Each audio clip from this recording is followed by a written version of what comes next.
Hello, hello, hello. They're whinging in the background. We're ready to go. When we left them, we're in the House of the Moon. Let's get back there. So, when we left you, you were in the House of the Moon.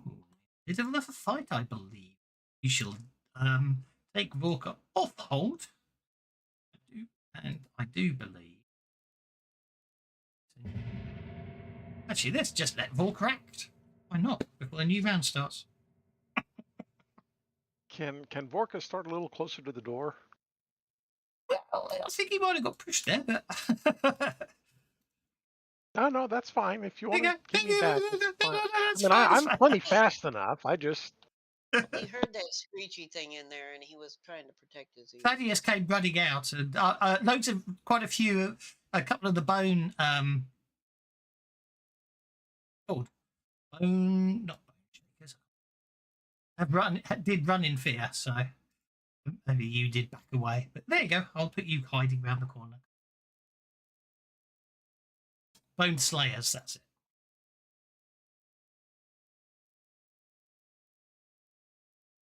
Share the map with me. Yeah.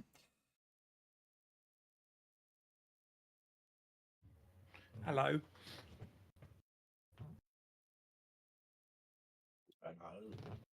We lost four. Yeah. Oh, this right.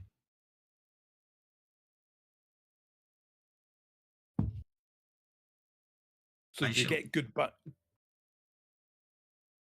Well, no, it doesn't work in Savage Pathfinder, does it? well, it's not supposed to. Why did you say you wanted me to test it this week? I test it in rippers. Well, I did. No, I can't find it in Rippers either. It's disappeared, but anyway, didn't work in Rippers. You didn't load it. I looked at your video and looked at the start of the video when you loaded your extension. You do have a lot of extensions, and it could be off the screen at the top, but I doubt it. I don't know. I did. I did have it selected.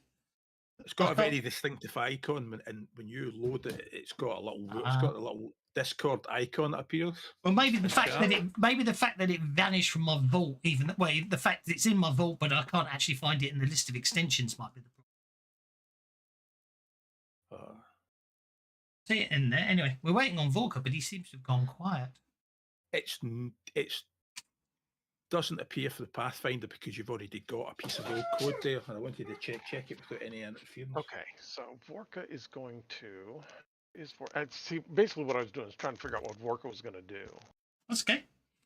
While you guys were talking about your empty bags or whatever it is. Well, that's only because he turned up after you didn't answer, so I said what you're up to. But anyway. Okay, you're going to step to there. Okay, so we're going to go all the way up to there with our walk.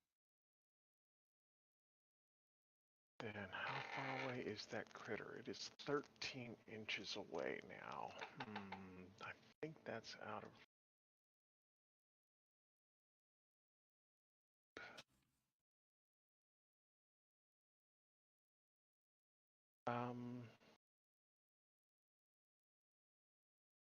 Cantrip, I can't increase the range, so I can't do that. That would have been fun. So I will make a fighting test against the Red Reaver. Actually, you said it was 10 feet tall, I believe. I did indeed. Is it size big or is it just size 1? Big. Size 1. Okay, so Giant Slayer won't help for you guys, but it will help for me. Okay. In that case, yeah, that's what I'm going to do. Is I'm going to go ahead and cast Warrior's Gift and give myself lots of eyes too. See, the test I wanted to do would have been perfect. Oh well. It should be worked out. He's cast... distracted and stunned. And Giant Slayer still don't help for you because you're size -1. It needs to be size 3 for Giant Slayer to kick in for you. Because it's going to be 4 bigger. I sizes thought bigger. It was only 2 bigger. It's got to be 4 bigger.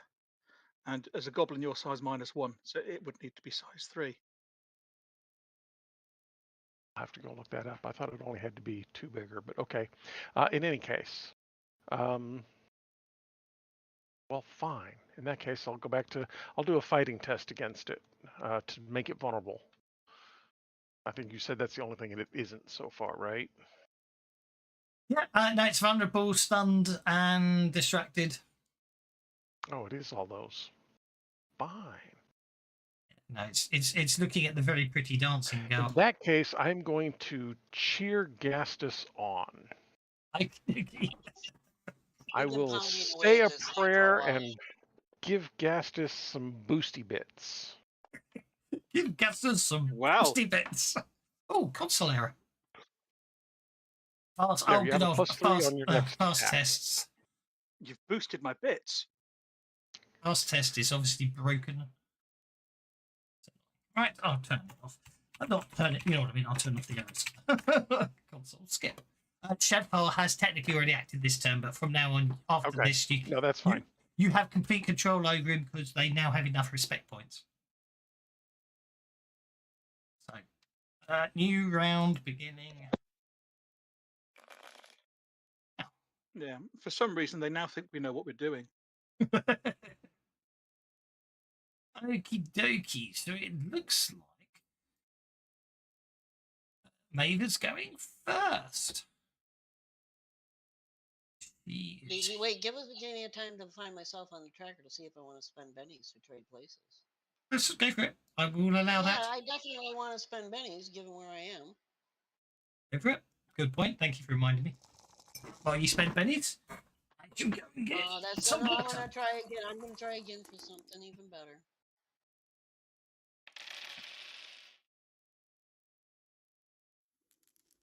Forker Ooh, got a okay. joker. Go Vodka. The Sassafras has got a king, so he shouldn't outlast us. I redrew on a 5 and that's 2. I give up. Best remind the GM when he gets back that we all need bennies because Vodka got a joker. But isn't Maeve a panic? She can't fight.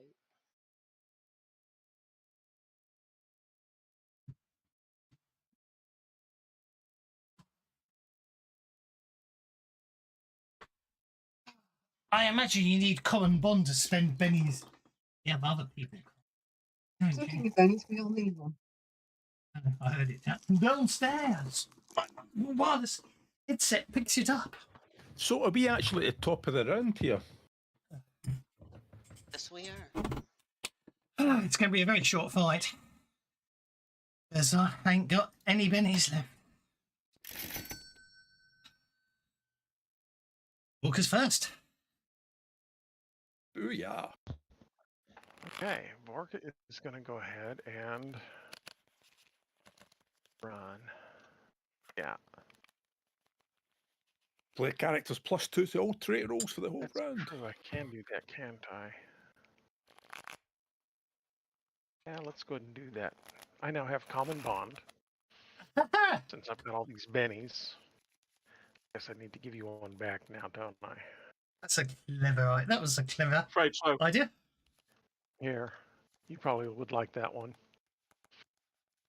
Okay, so let's Looks good. run so we can get closed in. And Because then you, we want, will you don't target- actually have to close it there. You can flank it if you want. That's true. I can just swing around behind it, can't I? Yeah. Doop. Aha! No running away for you. Mm. Yeah, It won't. It's I'm gonna- it's territorial. And I am going to go ahead and rage simply because I need to. Doop, doop, doop, doop. Make sure I'm targeting me and not him. Doop, doop, doop. Oh no, Vodka's seeing red. Rage and wild attack. And We I all are. target That's what him. colours is. Walker's raging. Oh, you might as well go for a cold shot because you're at +6 to hit, I think. Yeah, that's what I was thinking. I've got all kinds of pluses at this point. Does he have vulnerable bits? Poke him in one of the eyes. Bypass skull.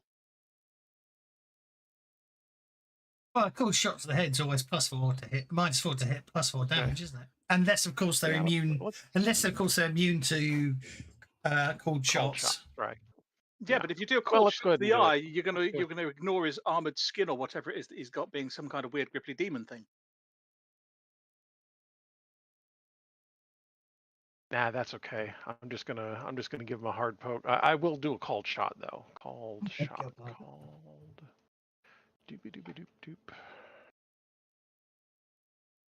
Doop doop. It's already hitting +4 damage, so it's going to be doing +8 damage with a cold shot to the head. Ouch. Yeah. Cut that a head, small, tiny. No, not tiny. Vitals. There we go. Doopy doopy doop doop. Make sure I put that on me. Not him. Go. And now we target him and swing. Hassan Chapo. Oh, no way. Oh, Louise. And he's raging. Oh dear, that means he's got to attack someone else, hasn't he? Well, it's either Leia or Gastus, isn't it? Oh, I think I basically. poked Gastus on my way past. I think in the spirit of entertainment value, I think both Leia and Gaston, and you still got D20s, or have you turned them off like I have? I can get them. No, both roll a D12. Lowest is going to get hit by a rampaging Walker. That'll be me then. Yeah, 22.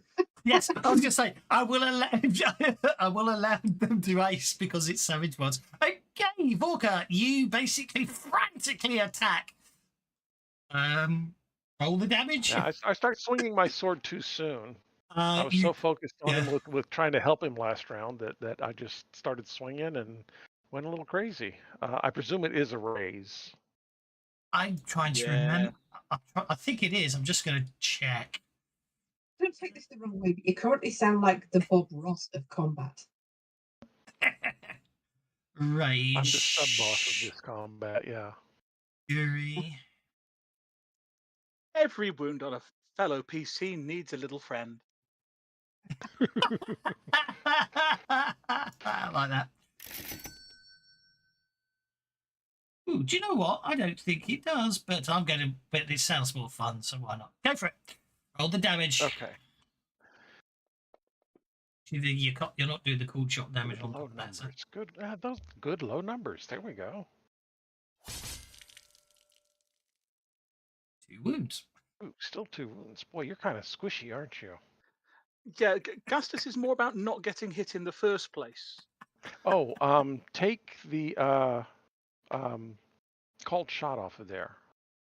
That wouldn't have. Oh, it's not on there. Yeah, Oh, you bummer. you didn't add it on. Yeah, don't worry.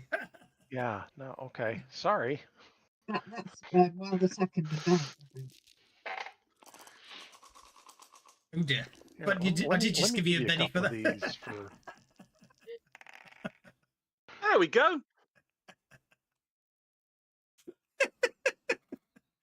Okay. Desperate parry. Basically, Vorka goes wild. He starts swinging. He's foaming at the mouth. He hacks into the Red Reaver, whose armored hide protects it from all his attacks. Unfortunately, what do you use as a weapon these days? Vorka? I'm using a longsword. The longsword skitters across the Red Reaver and plunges towards Gastus, whose eyes go wide as he realises that's going to hurt, as he desperately parries at the last second. Very nicely done. Okay, what's Shadfrar up to? Shadfrar, seeing all of that, is probably going to want to stay back a little bit, but we will go ahead and slide forward. And try and take that shot.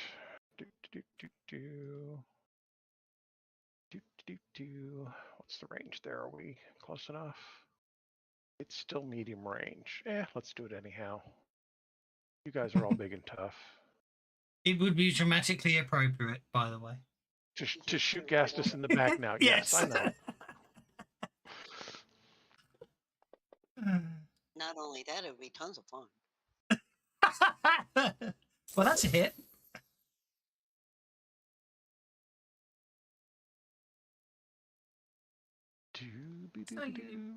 Dog.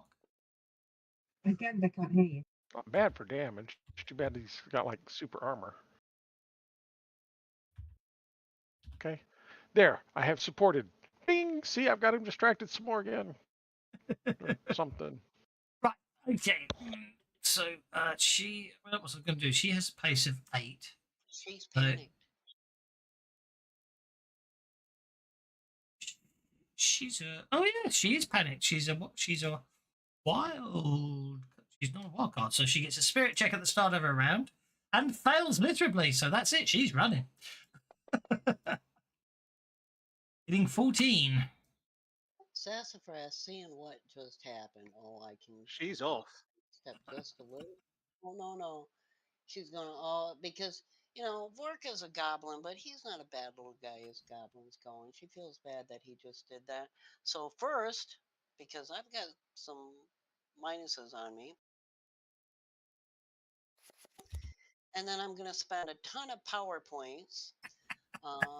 2 for rate of fire, 4 for greater bolt, 2 for heavy weapon. That's 8, 9 total. Heavy weapon won't make any difference. You might want to spend 2 on AP instead. Wait.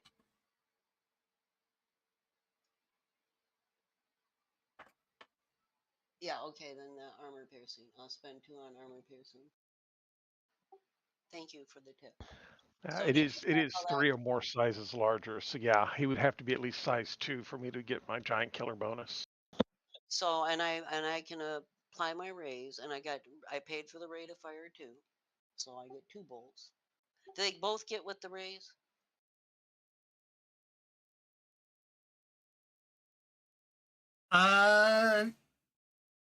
Casting 2 bolts is 2 actions, and no, you have to roll for the second. Not if you've got the heroic level powers. You can do it at rate of fire 2 instead. In which case, both would hit with a raise. I rolled anyway, and I didn't have to. Oh, hang on, let me do my damage. Actually, yes, Sassafras did say that they were paying for 2 bolts, didn't they? So no roll is required at all. I'm gonna Benny that one time. Okay. Reactivate that.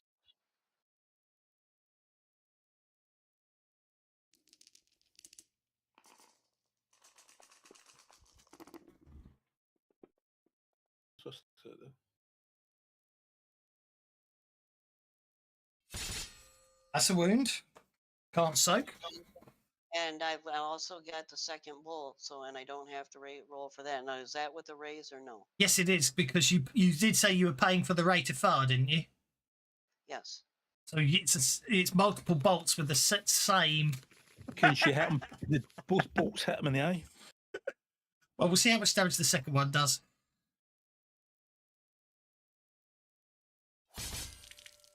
Okay, so we're doubling that to 50. Okay, 58 points. So that's 18. It's 22 points of damage and 58 points of damage. So the first bolt will wound it. He's got his own bennies. Bollocks! I didn't notice that. I'd spent all mine and then forgot to notice the fact that he had bennies. How annoying is that? He probably could have saved some damage last week.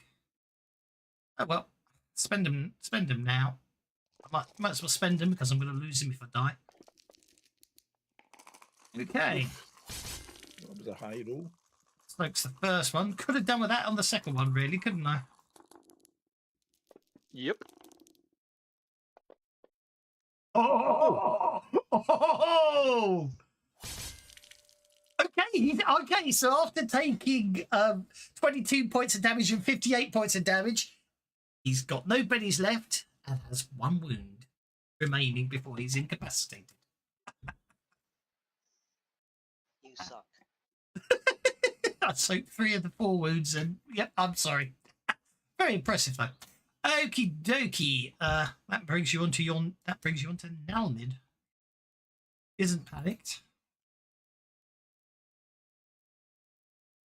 Panic. Hang on, I'm gonna pull him up.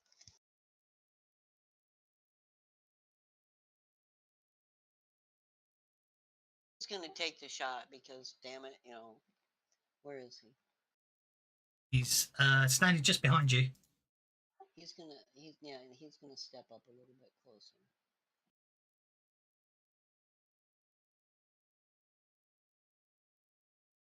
Because his nose is a little bit out of joint that the party is doing all this stuff and they were not supposed to be able to.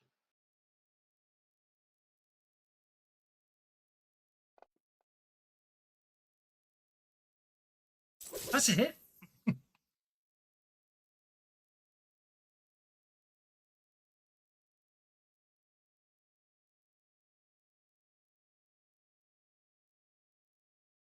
Probably bounce off his toughened hide, but supernatural hide. But those dice could always. He's got armor piercing though on him, so not good enough. But Arrow bounces off, and that brings you to Rudy. Rudy has already taken off somewhere because he was all panicked because that might hurt his little delicate butterfly wings. If Rudy panicked, then Rudy gets to make a spirit check.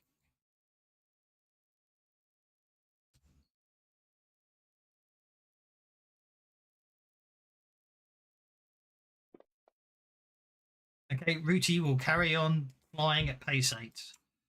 Wait, so basically, Rudy's technically flown off the map. His panic, he flies as fast as he can away from everything. Okay, that brings us to Yandri, who is not panicked.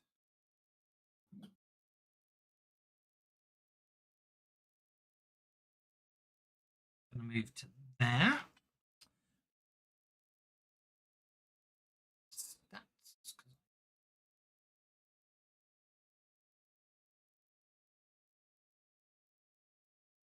What's her smarts range? Her smarts range is D4. He's out of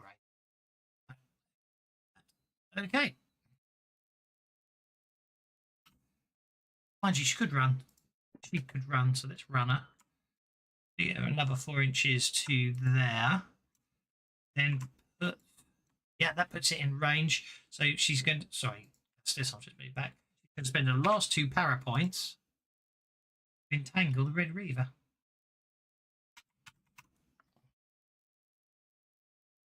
Wow, stunned and entangled. She can, but that costs her last 2 power points to do so, and now it's your turn. Right, so Gastus is going to sort of step round the Red Reaver to there, look at Vorka and shake his head.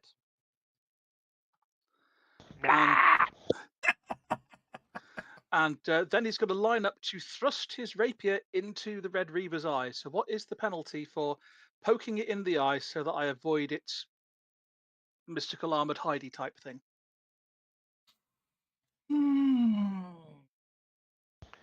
Probably it's a -6. That's going to be a tiny target. It's a supernatural armor effect, so I'm going to argue it wouldn't make any difference. And be nice. So waste the attack. Okay, so I'll just poke it in the head then.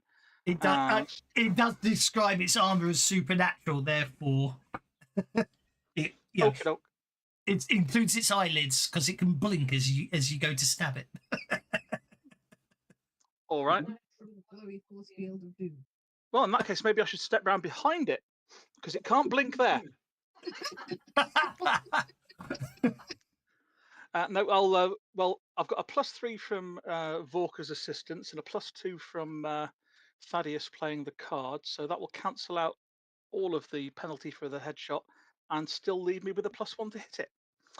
So I shall thrust. Don't forget you've got gang up too. With my sword, you've got an extra point of gang up. Oh, I best put an extra one for that then. So, yeah, the ordinary gang up will apply automatically. So I shall now thrust the bringer of sleep at it. Didn't you technically you should have used the +3 bonus on your soak roll? Is it your choice of which trait roll? It's my next action. No, I still it was his attack. Yeah. Well, yeah, but but rules is written. I think it's your next. That's just, yeah. I'll allow that vigor soak checks on action. So He's standing on your head. So I've got +4 damage for the headshot, and I've got an extra +2 damage because I've got smite on this rapier from the new sheath I've got, and it's vulnerable, which means it's a sneak attack. Hurrah! Yeah. For the record, I mean, walled up. Yeah, cool shot to the head or cool shot to the eye would have had the same effect. Is the point I'm trying to make? 2 wounds. I haven't got any bennies left, have I?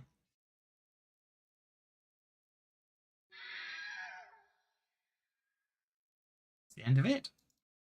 Now, we've just really helped out. Is it the Lyroon Quar that have got the Truth Seekers? We've just really helped them out, haven't we? You trying to get away with playing folk hero here? Hang on. Well, How many bonuses I had ready to go.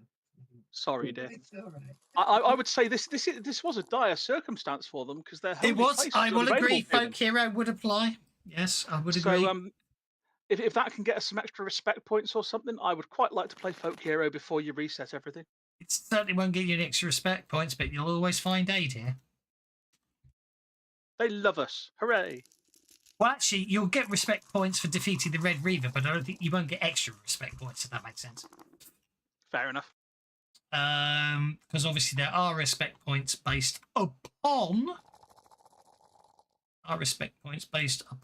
the fact that you have. Just in case anybody needed PowerPoints, I've handed out several different bennies. So Very Well, nice I of had you. a ton of bennies, so I had already recovered mine, and it was worth spending them, even though you soaked it, because you used up all your bennies, so that fight was over. So the House of the House of the Moon was not so much actually defeating it. It was you came here, didn't you? Came here. Actually, you don't get anything for defeating the Red Reaver, but by defeating the Red Reaver, the Truth Speaker, won't be diverted away because of the existence of the Red Reaver. So that's good. Now, among the slain.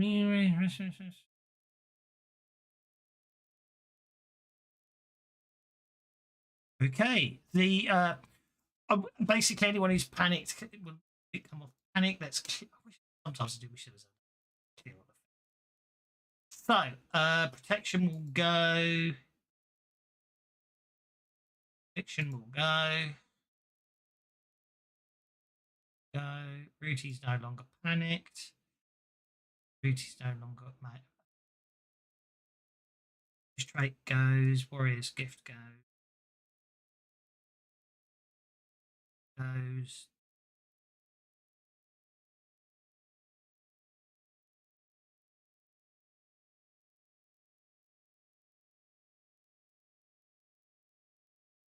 Walker eventually stops raging.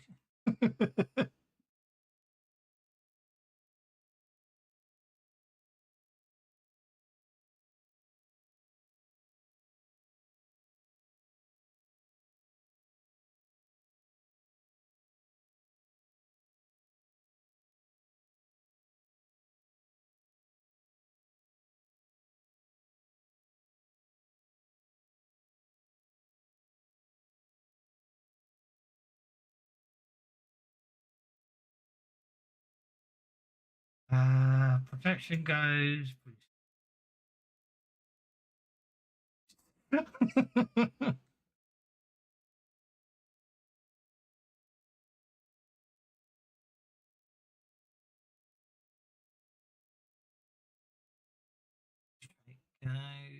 Light stage. You're no longer wild. You're no longer wild. No longer panicked. Magic. Oh yeah, because Rooty cast it to normal. Oh, cool. And cease. Okay. Right. So let me get it straight now. I need to sort this one out. The slain. Obviously there were slain moon maidens here. Apparently, 3 of the suits of hide armor were magical. The 5 magical star knives. They are the only things that remain. Magical items that remain intact after the Red Reaver killed their former hosts. her name? She was running, wasn't she? Ava, the other moon maidens offer you these magical items and suits of armor as thanks.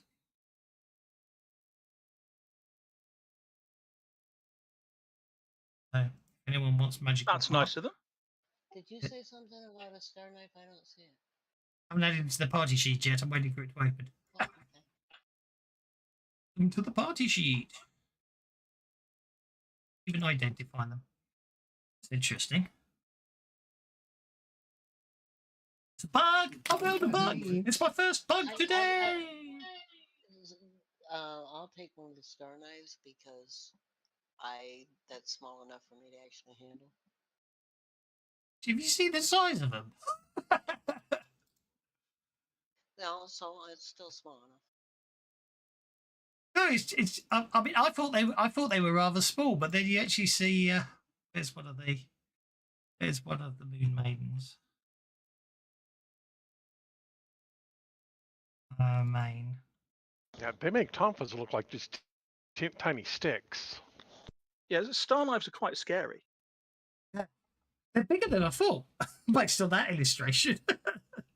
Yeah, and the fact that you can still throw those. They're basically some kind of like punch dagger chakram bastardization thing. They are. Should be 5 star. So I need to increase to 4. There we go. Sooner or And later learn a spell to make it shrink it down to my kind of size. It's not a problem. There are none of the rules about weapon sizes in Pathfinder Savage Worlds, fortunately. Nope. Even although what's her face still has a giant sized bastard sword on the back, doesn't she? It's the only one I know now. Yeah, I think I would like to do a little. Okie dokie. Yeah, while I'm here, in the form of some dancing. The microphone's being. Your microphone's very bad today. Yeah, very bad. Sorry, my connection sucks. Can you hear Not me? your fault. It's the microphone's fault. Yeah. Blame Right. your microphone. Same as Doswell blames the microphone when you can't hear him talking halfway through his videos. Anyway, so where were we? Okay. So obviously, the truth speaker will be on his way. Obviously, if you don't want any of those items, they will take them back. But, you can. Well, you certainly can. However, I have to admit, this in a completely okay.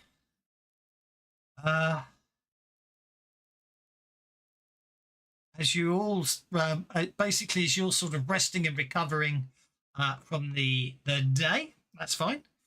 As you rest and recovering from the day, and Leah's dancing, all of us, all 1, 2, 3, 4, 5, 6 of you, 7 of you, 6 of you, I can't count.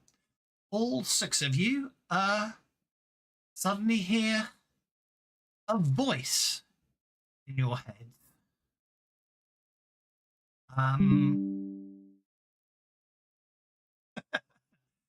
Yes, you could. Logically, yes. I have to say there's got to be some logical answer, but I would argue you'd have to say it would be a gnome-sized greatsword. I think, for logically speaking, it's silly. There's got to be some common sense. So I'm just answering a question there.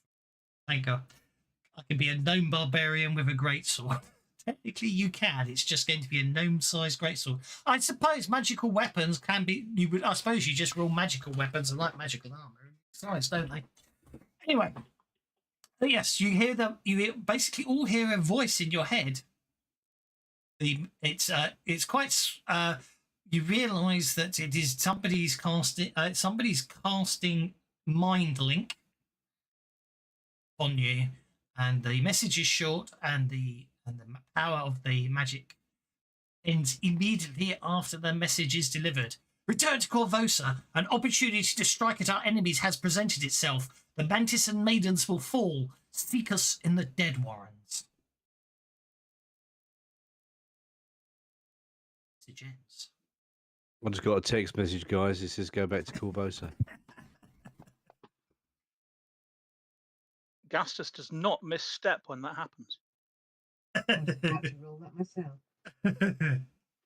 Oh! Unfortunately, completely removed. But what's it with us in critical failures recently? It's all right. I caught you. It looks like a dip. You are a gentleman and an excellent dance partner. Okay, so before I award bennies, I need to go back to the party sheet and go reset adventure cards, reset bennies. Okay, Did so we recognize the voice? Yeah, if you're a native of Korvosa, you recognize, you possibly do. It was Bishop Kepa de Bear of the High Priestess of the Church of Pharasma.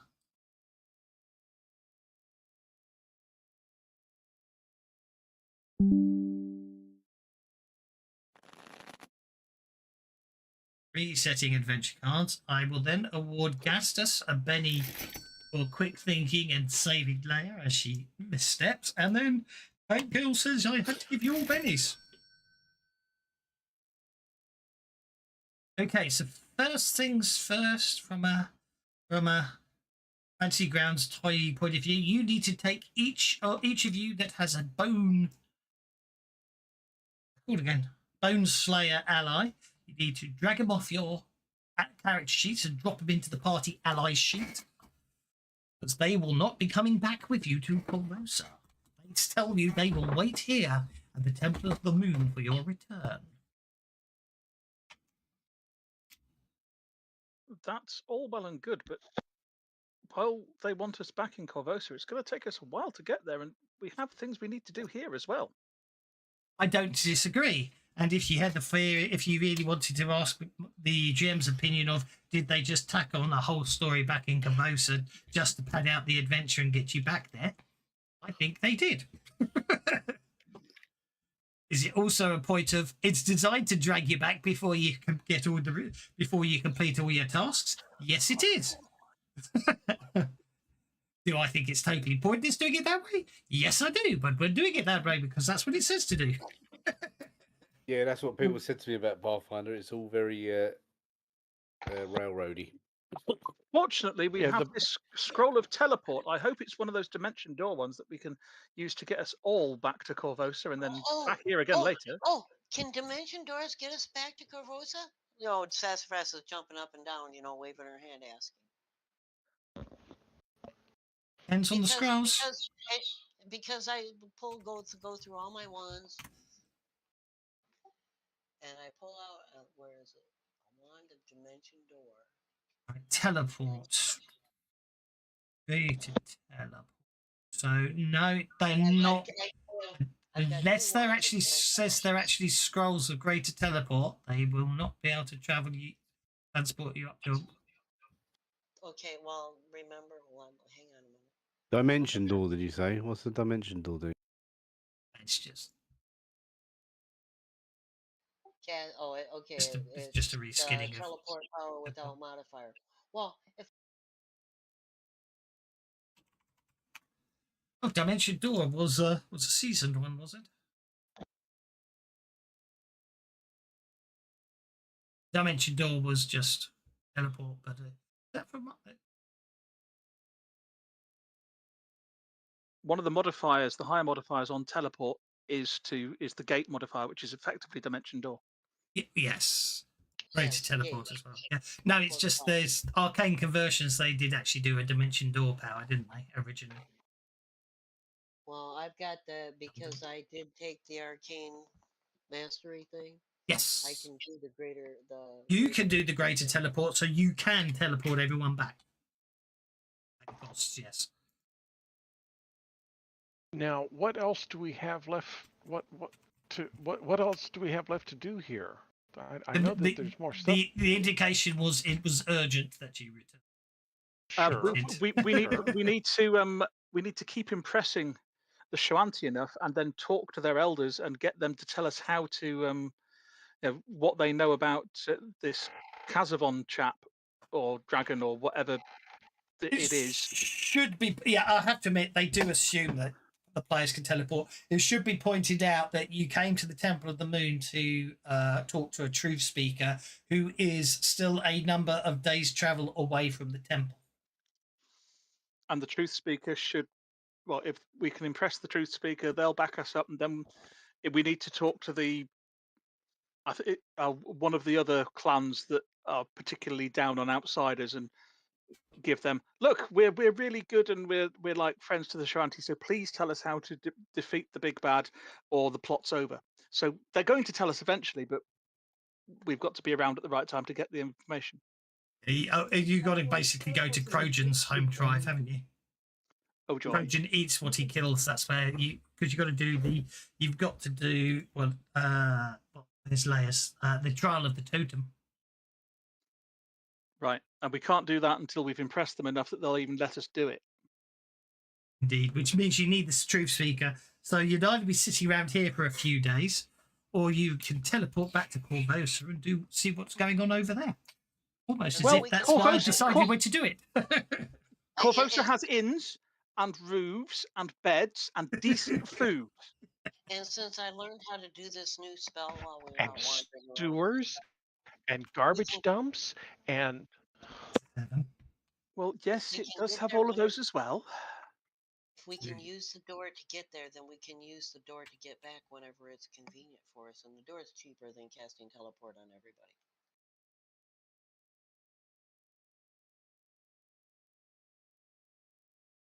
Well, we better go then. Well, actually, it's interesting. Actually, the gate power, instead of teleporting, you open it and creatures and objects can travel through from this gate. Okay, so interestingly enough, the cost it would actually cost more to create a greater teleport gate than it would be just to teleport the seven of you back, because I make it 7 power points plus 5 power points. Don't get confused by the word gate, right? It's just what it is just greater teleport, end of story. To vanish. No. Greater teleport and gate are 2 different things. 2 different things. It says completely. instead of teleporting, the caster opens a temporary portal connecting her current location and the destination. Creatures and objects can travel through this gate from either side for 5 rounds.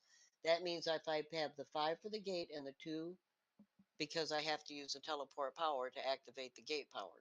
Yeah. The point I'm trying to say is if you wanted to create a greater teleport gate, it would cost you double change the cards on us. 12 power points. But the gate doesn't do anything. Can you hear me? The gate opens up a doorway for 5 rounds. But that's what I mean. It's completely irrelevant. We've got to consider. No, it's not. It's not irrelevant. The point being is you can move a lot more than 7. You can move quite a few. In 5 rounds, you can move quite a few people through a gate. Whereas, and probably double clicked. If I cast greater teleport, it's not just the 6 party members. It's the 6 party members, the 3 little dragons, and Cease. In that case, you want to spend. Right. You do want to spend. You do want to. In that case, yes, you want to cast a greater teleport gate.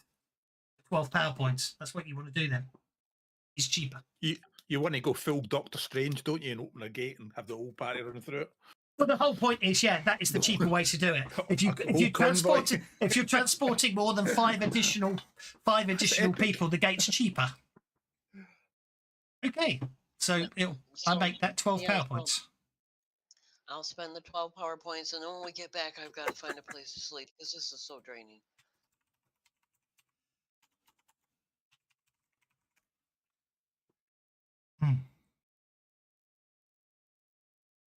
Actually do the cast since we're not in combat.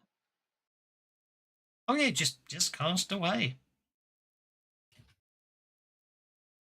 Let's support with drawing out the runes and things properly. And okay, you got to raise anyway, but never mind. Yeah, because I'm just that good guest, Ineas. You should watch and learn. Okay, So a gate appears, and it shows you, well, basically a gate appears, and on the other side of the gate, well, actually, the dead warrens, that's where you went before, wasn't it? Yeah, I would have pictured Castinius's townhouse, because that's what I'm most familiar with. Yeah, but that's in Old Makes sense. Korvosa. You don't really want to get stuck in Old Korvosa, do you? Okay. Well, up to you. We won't be because we've got tunnels through. We've got a way to get to the sewers, and the sewers go underneath the river and back into Korvosa. Yeah, I'd rather we gate to somewhere like in near the outside near the sewers, and we'll go up through the sewer system. Okay, so you yes, go. Okay, yes, so it'd be you filthy. Okay, you gate. Okay, in that case, you gate back to the townhouse, and then walk through the sewers towards the dead warrens. Sorry, gaseous, but I mean, you know, colour me suspicious, but I don't like it. So I think I need to go back a book. Yeah, we don't want to appear where they can grab us when we show up. Well, no, I'm not gaseous. I'm perfectly solid. The point I'm trying to make. I've heard you talk. You're gaseous. What was the dead warrens in? The dead warrens is underneath the Church of Pharasma, I think. Yeah, I'm just trying to remember. I'm just trying to remember which book it was in. In the Grey District, I think that happened in the first book. Age of Anarchy.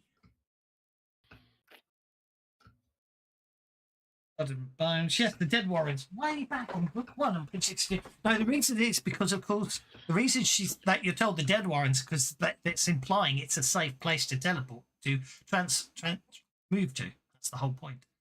Okay, so Blood and Bones. The Dead Warrens. I think the idea was you'd end up in the.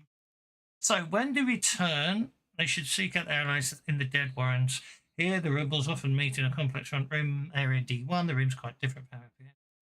Okay.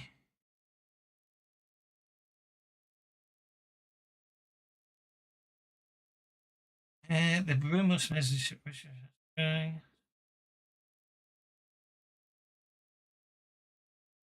Okay. Okay.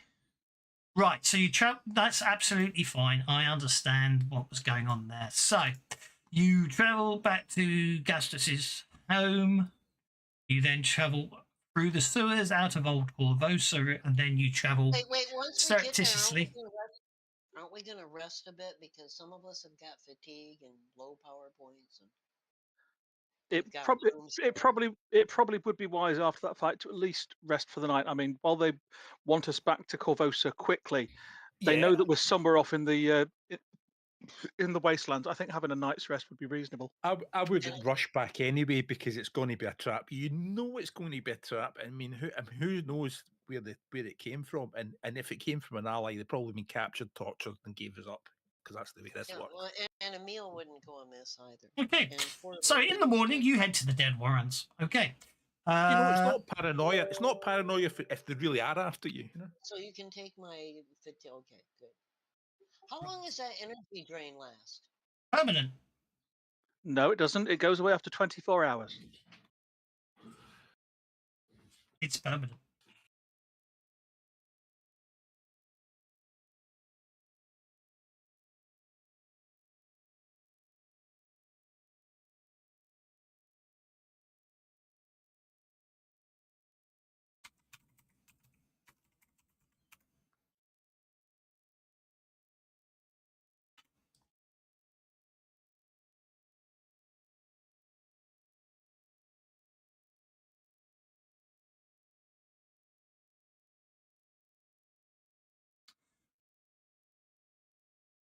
Right, I was thinking. I'll recover my power points too, so that's the other thing. Okay, I'm good.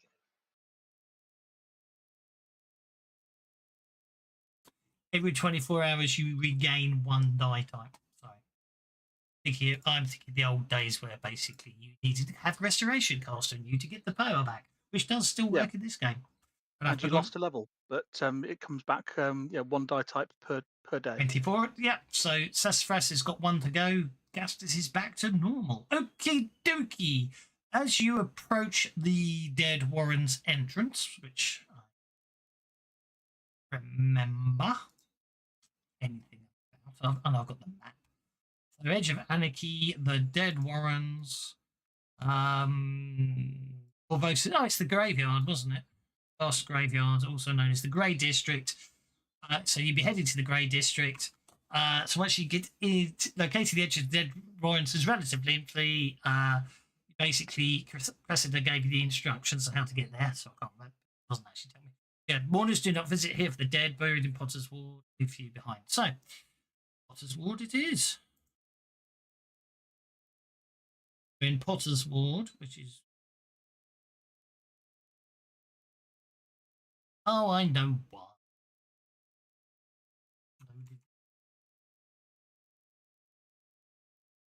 There we go. So, yeah, and all I need to do is open up the bloody map again. And that would be that one. Just to remind you what it looked like. Bring back your memories of what the Dead Warrens looked like.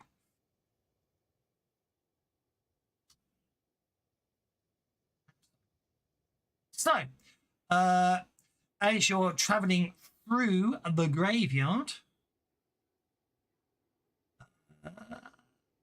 is there any dead people? No.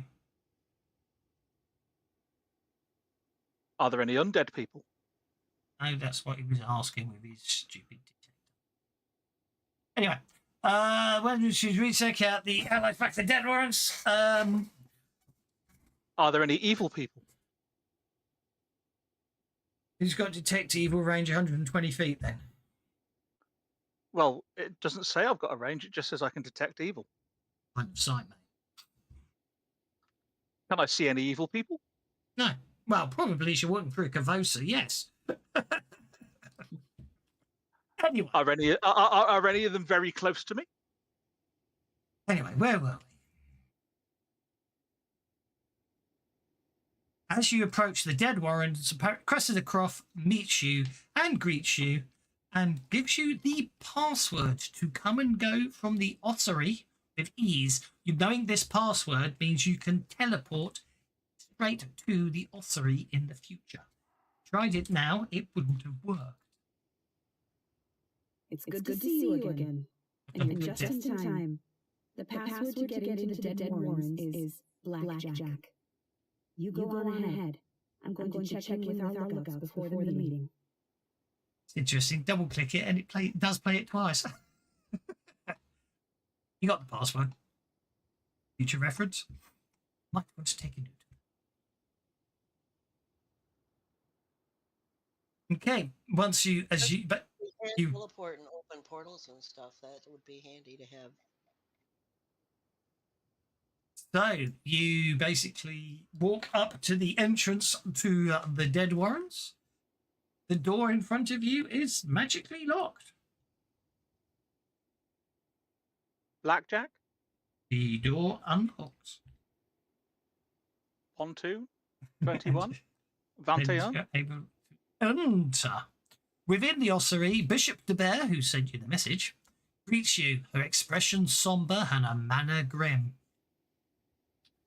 There's also one additional individual in there. None of you recognise him. He's a florid, heavy-set man with short brown hair and beady eyes. If anyone would like to make a common knowledge check.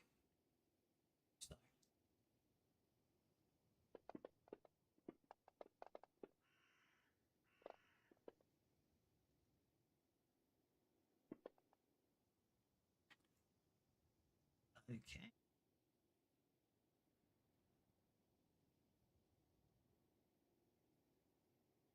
Okay.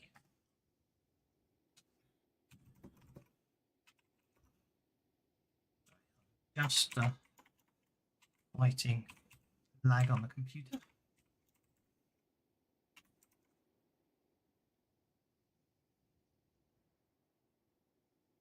Read it. Sassafras, Thaddeus, and Gastus. I recognize the individual as Bull, the Guildmaster of Korvosa's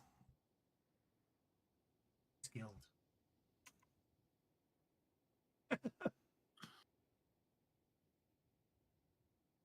And basically, the Guildmaster of Korvosa. Sorry, I'll share the image.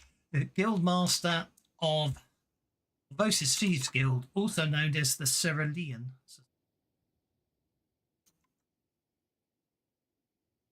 Cerulean. Actually, it'd be Cerulean, wouldn't it? Yeah.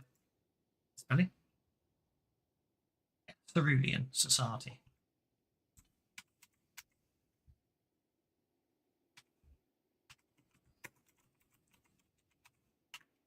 At this point, interesting bedfellows, Gastus will say, eyeing him and confirming whether he's evil or neutral, because I can now. Sorry, ignore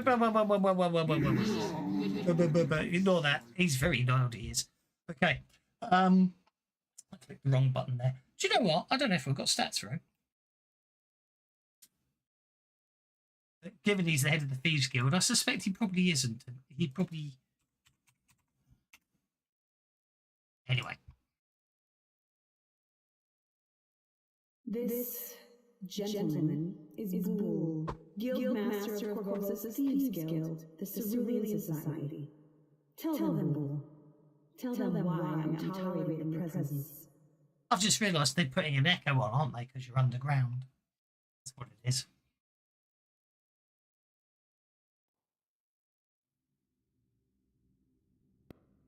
Yes, let me get right to the point. We may operate on different sides of the law, but we believe that Helios is not good for Korvosa. I want to gone as much as you. Really echoing here, aren't you? I feel that I and my associates are the right ones for the task you brave adventurers. I'm sure that's echoing more than once. Yeah. But I give up, which is annoying because some of the information... Anyway, we'll give up with that. I don't know why Sirenscape's got it echoing twice there. God. Anyway, so yes, to get right to the point, we may operate on different sides of the law, but we could agree that Iliosa is not good for Korvosa. I want her as god as much as you, and while I feel that neither I or my associates are the right ones for the task, you brave adventurers have proven time and time again that's what Korvosa needs. Wondering if it's Kenko.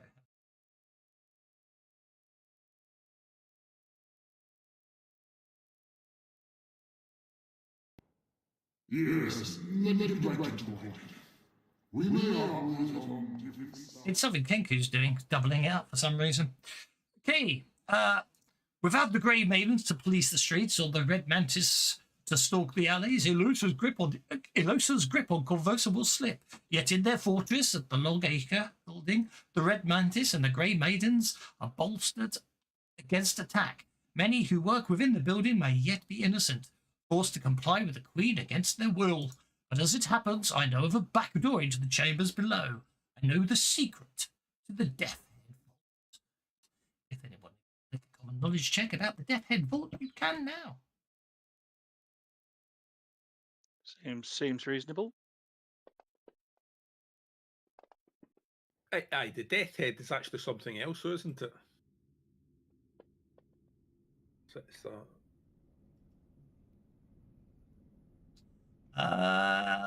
it would appear that Sassafras, Gastus, and Aki have heard of the Death Head Vault, unlike Vorka. It is where the most violent of Korvosa's criminals go to be imprisoned and, in many cases, executed. See if I do it a different way, if it works. Not a great place to go then. No. But it would make sense that that's where Iliosa has people. Yeah, it's true, I agree.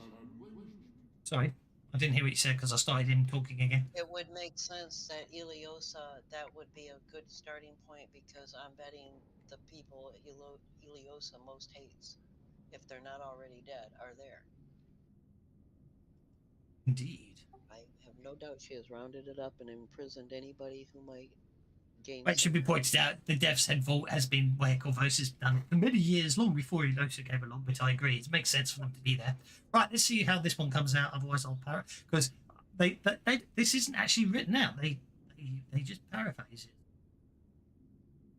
Well, you see, for many years, the Cerulean Society has had an arrangement with a group of Darrow who operate in a secret network of caverns. That's terrible. I'm going to give up on that. I don't know what's going on with that. It was absolutely fine when I tested it earlier. I think it's something's going funny with Kenku that doesn't make it work today. But anyway, it's definitely gone funky. It's definitely something to do with Kenku and Discord. If I don't type it through Discord, it's okay, which is very strange. But anyway, so I'm just going to have to paraphrase it. So, yeah, Ball goes on to explain somewhat sheepishly that for many years, the Cerulean Society, has arranged with a group of Derros who operated in a secret network of caverns that adjoined the Deathhead Vault. As long as the Cerulean Society provided the Derros with a stock for their experiments, vagrants and lowlives no one missed, I assure you. The Derros allowed the Cerulean Society to use the upper level of their caverns as a secret route to occasionally smuggle prisoners out of Deathhead Vault. The thieves sometimes freed fellow guild members and sometimes were hired to rescue a friend or ally from the prison.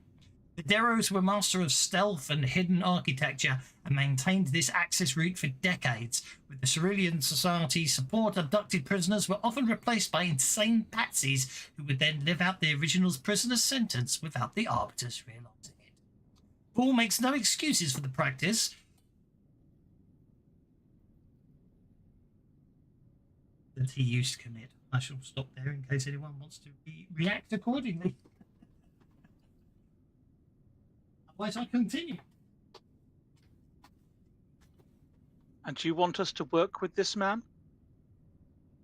You actually have an answer with that one.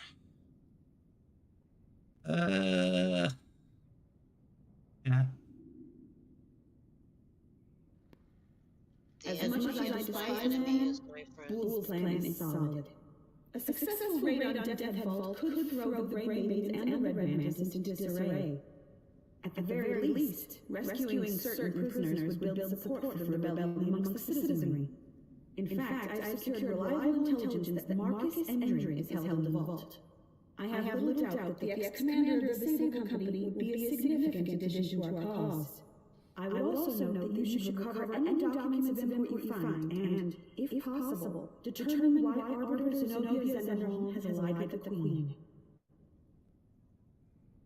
But yeah, basically, she doesn't like him any more than anything else, but she doesn't see any other way. It's means to an ends and all that, isn't it?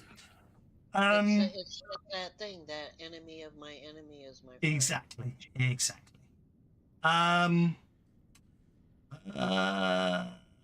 That's why you're hanging around with me then, Sassafras? I have no idea why I hang around with you, guesting. Well, you offered us a place to stay, which was very kind-hearted of you. He goes on to... beyond that, but, you know. Off you. I don't want to get in the way of decent role-playing. We need lots of that around here. Make up the railroading. Okay. He goes on to admit he has had no contact from the Derros in months, since some weeks before the Longacre building officially shifted over to the Grey Maiden control. He's done some investigation on his own and is convinced that the Grey Maidens and their allies, the Red Mantis, have discovered the hidden Derro caverns and are using them to some manner. He also confirms that the secret door leading to the Derro Warren from the abandoned sewers still operates, and while he cannot vouch for what new perils may wait within, assaulting the Longacre building from this approach provides a direct shot into the prison's heart. Bull also provides you with a key that he says can unlock several, but not all doors. The Deathhead Vault. And although it was a bit echoey, I don't know if you made it out. Basically, one of the main reasons that she's prepared to put up with this plan is I've lost his name. Was it Marcus Edrin? Did you say? Yeah, Marcus Edrin, the ex-commander of the Sable Company. You know, the one who stabbed her in the face, shot her in the face. He's held within. So if he could be rescued, that would be he would become a significant supporter of the rebellion. I'm going to see if I click down here and it's less echoey because there's another bit there. Cressida says it much better. This is exactly the sort of mission that you've been working towards over the last several months.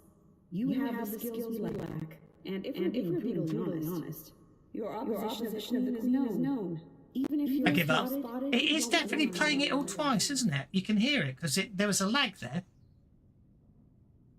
The best viewers have turned up. They never give out Benny's the best viewer. Anyway. In settings, have you got multiple outputs selected? What? But you're all hearing it in Jewel, aren't you? Yeah, but if you've got multiple outputs set doing that, then it'll play it in your speakers and it will play it in Discord at the same time.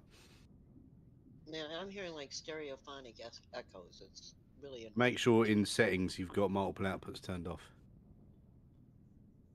I haven't changed anything since I set it up all those years ago. Multiple outputs is turned off. Let's try clearing the cache. Maybe that's the problem.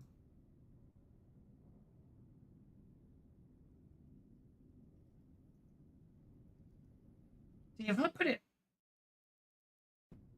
I just output it to my computer.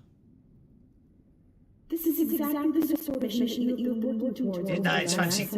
It's echoing into my computer. So I'm not. Oh, bloody hell. Is that what it is?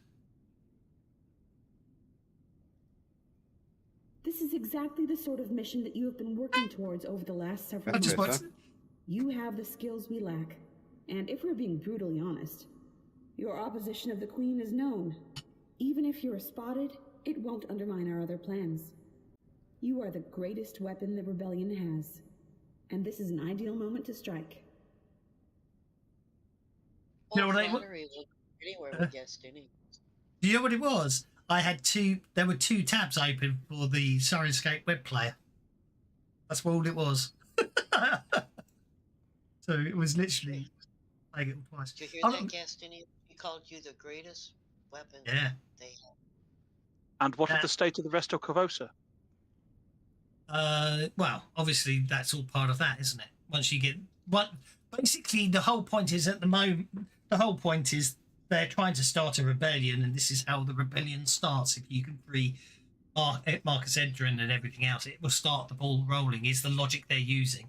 They are doing a number of things to start the groundswell of rebellion in the background, but the point is, you guys are obviously needed to finish it off. This guy as a rallying point.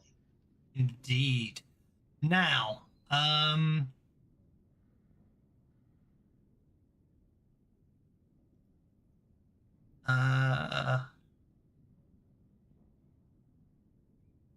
also, obviously, the point as well is at the moment it's too early on, so you are technically expendable, aren't you? Or rather, if you're caught in there, as she says, basically as known to be already opposing the Queen, it could just be it was something you were doing on your own. So you're not expendable because she's had every confidence you get away with it.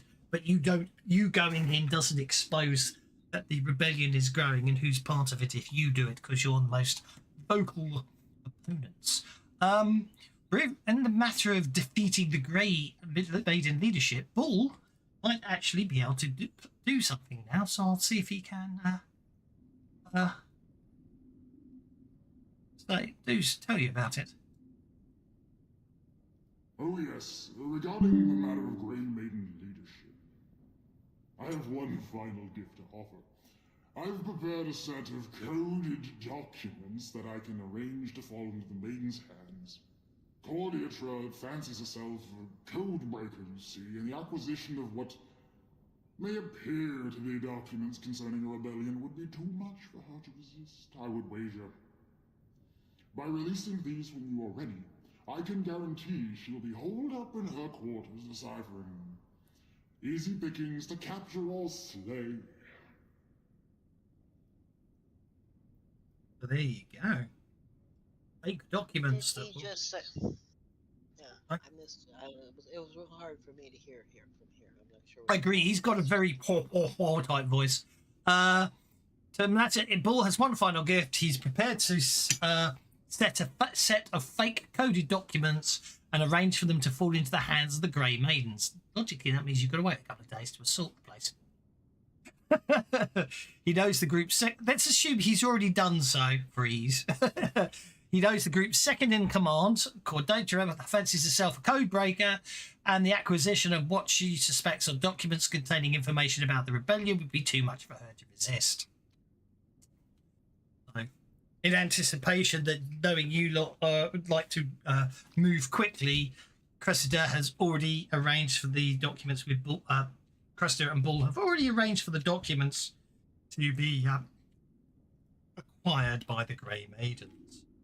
That deals with the second in command of the Grey Maidens, but what of their commander?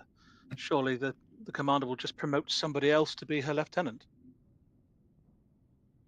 I didn't write the adventure. Vorka looks over at Gastus and goes, "A document that has no meaning that she's going to want to interpret, huh?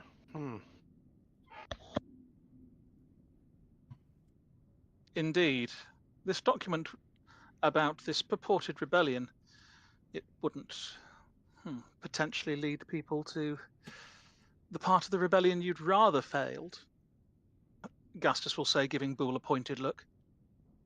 Will you stop asking me questions that I don't know the answers to? Actually, You're the GM. I was thinking more along the lines of somebody else who joking. recently got stuck translating nonsense. Indeed. Yeah, but Gastus is completely ignoring that.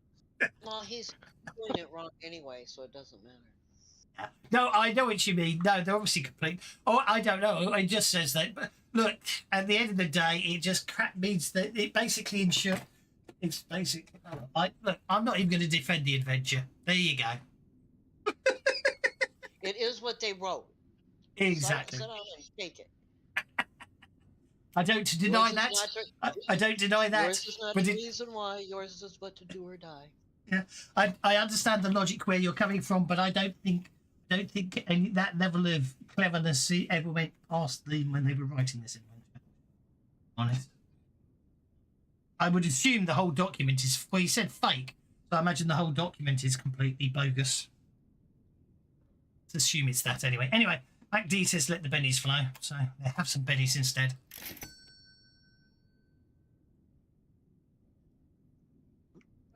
I'll turn to Cressida Croft and say, well, I hope your trust in Mr. Boole here is not misplaced, and you're not leading us and yourself into a trap. She said, as she said, it's basically it. Well, I mean, as she basically pointed out, he's a necessary evil. No, that's an entirely different campaign, and it's not Pathfinder for Savage Worlds. You need the superhero companion for that one. And it's Shut awful. Are you heading into the Death Head Vault? That's all I care about. Well, yes. Right. So the entrance, basically following the directions. Well, okay. So the closest entrance to the abandoned sewers that connect to the Death Head Vault is located in an alley near Arbiter Way and 2nd Street.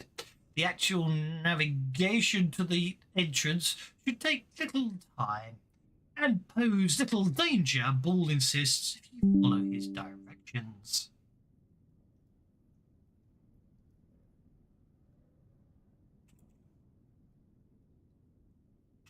Well, let's go there then.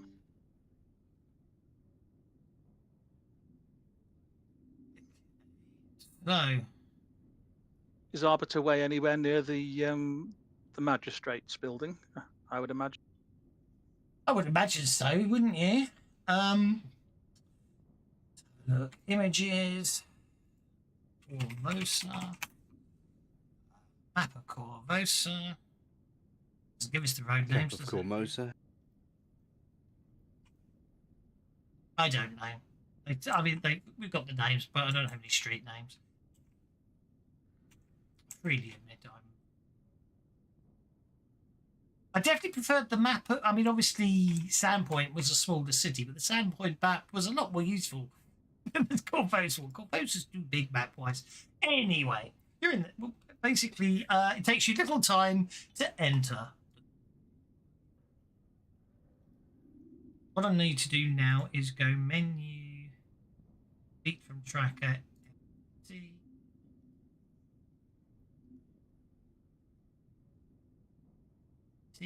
Then I'll go menu, add to tracker, allies. That should just add back the allies, shouldn't it? Probably, and depends how many lone wolves got sitting in there at the moment. That's taking a while, just because I want to add the party to the map. And my fantasy grounds has.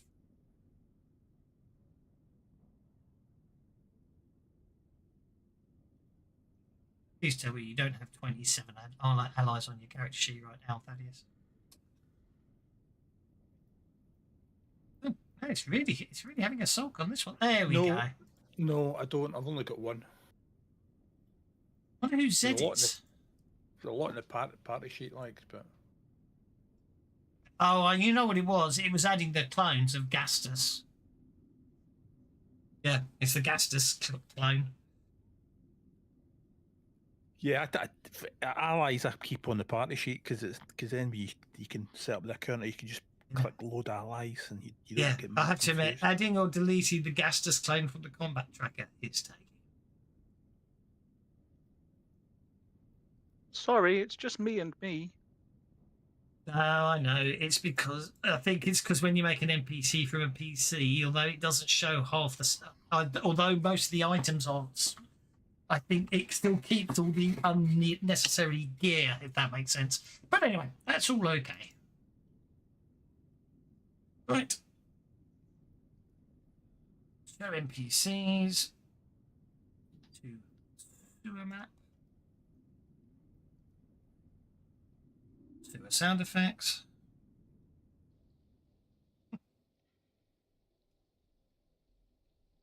Sewer odor. No, we don't need that. Oh no, not smell-o-vision.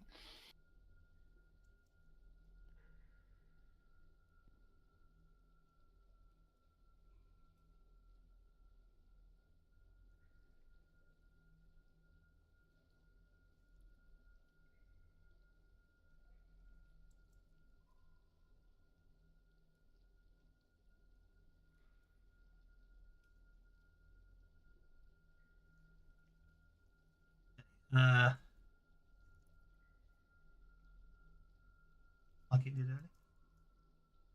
Share the map. Just think the plant view. Well, zoom you into in the sewers. Ah.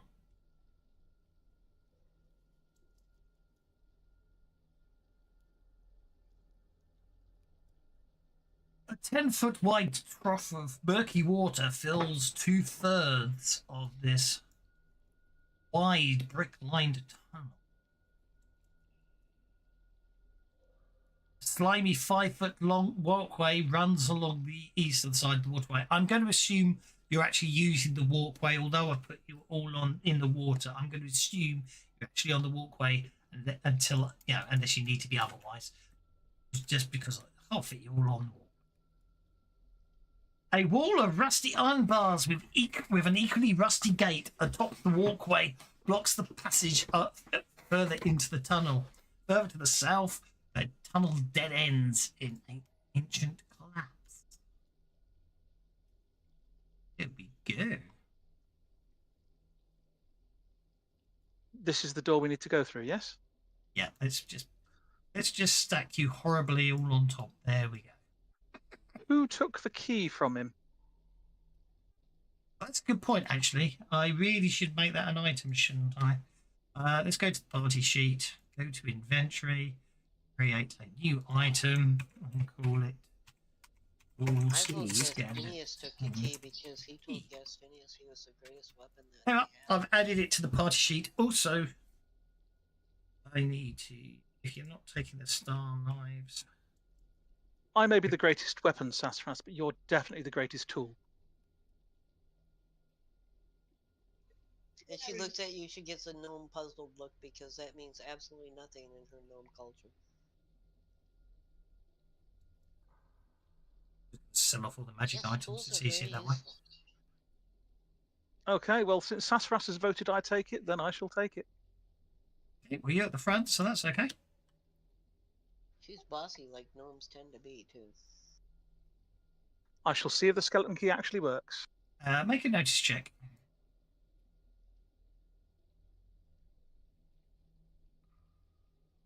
Hey, by the way, it's going to be a trap, isn't it? Oh, Assist. probably.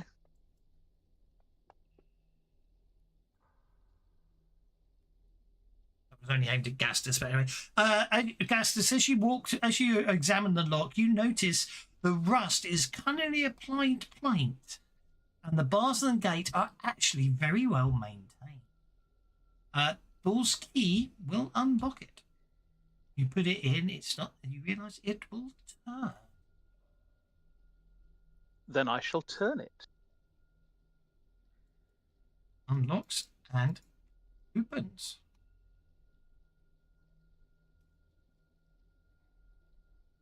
I shall step through, keeping an eye on the ground, just in case Bull and his folks have left nasty surprises. Oh, that sounds good.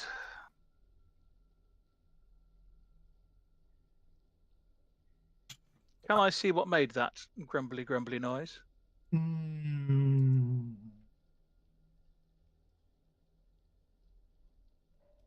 No, you can't. It came from the darkness ahead of you.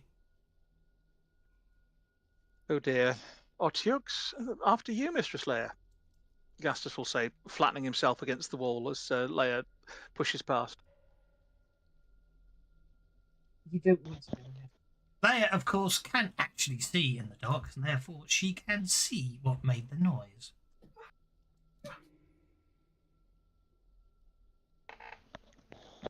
Although, unlike the illustration, this one appears to be albino.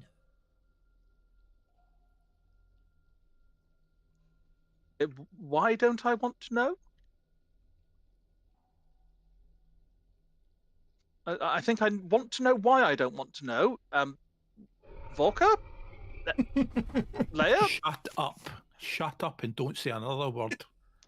Okie dokie. I think he's kind of cute. I have rolled cards for initiative. If anyone wishes to move themselves up the combat tracker, now's the time to do so. You should just back up very, very slowly.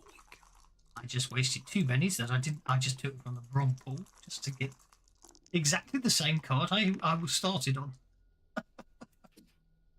What's the point in trying? I'll only end up with a lower card. Okay. I'm starting initiative. Just now. back up, just slowly. Okay, Aki, you're first. I'm going to go on hold. Gastus. Since I can't see anything, I shall go on hold so that I can react if I need to.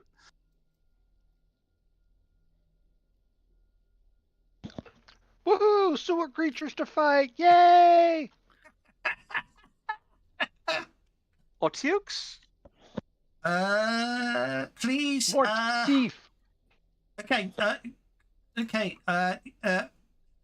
Volker, as you go charging forwards. Actually, this is an interesting one.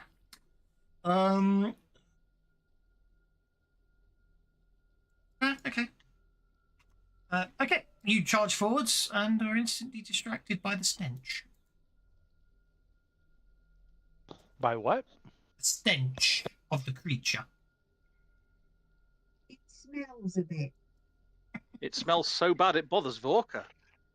And I can't tell Right? it's there. Woo! It smells like roses too. I was about to say. I mean, I'm gonna say. Oh, this was what I was looking at. I was like, you know what? Maybe it's just like the perfume Vorka's mum used to wear. And he's lost he's distracted by the memory of his childhood. I'm going to say Vorka can make a survival check to not be distracted. So it eats anything mentions survival checks to avoid. And This ought to be interesting. yeah, you're distracted. No one else gets a save, but because you've got that eats anything edge, I figured I should really let you have the bonus benefit because you are a goblin.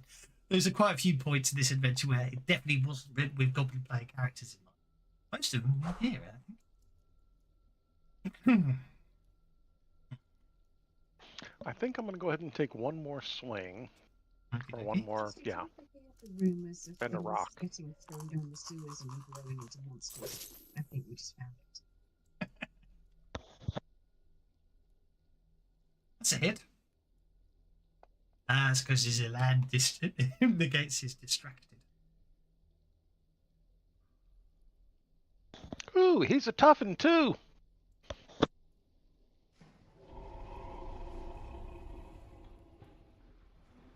So it smells and it growls. Will somebody tell me what, in the name of all the gods, we're dealing with down here? It's a Ruffalo. A Gruffalo. One of the two. Everybody knows there's no such thing as Gruffalos.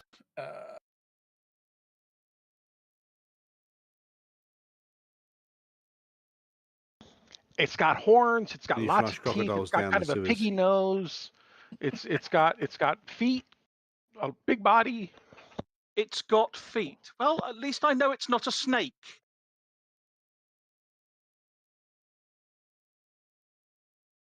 Oh, it's going to go next as well, isn't it? There you go. Not that you can see it. There you go. Hang on, are the horns red? It's an albino one, apparently. Do the horns look like they'd be red if it wasn't albino? I can't tell. It's too dark. It must be a catoplopas. This is not a cat. You're asking someone who sees in black and white, are the horns red? Absolutely. Did somebody say it's not a cat? Yes, I believe Orca said it wasn't a cat. So this is not very helpful. Well, wouldn't it be better if it was like a big cat? You said it was a cat or something else, and it's not a cat, so it's got to be the something else. You said cat. I haven't lost. Oh, bugger this! What size is it for purposes of PowerPoints? 4.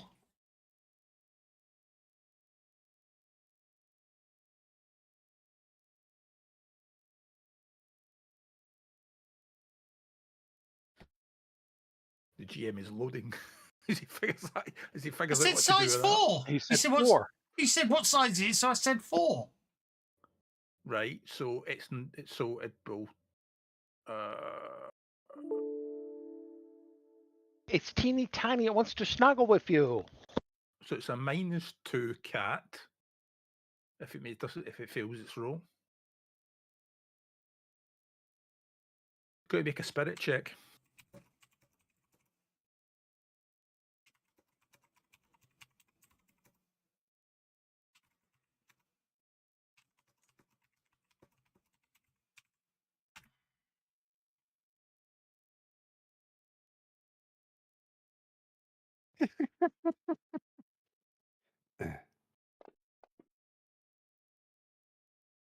Makes it spirits check. Oh, versus your arcane. Got to beat a 9. You're going to have to Benny out of that.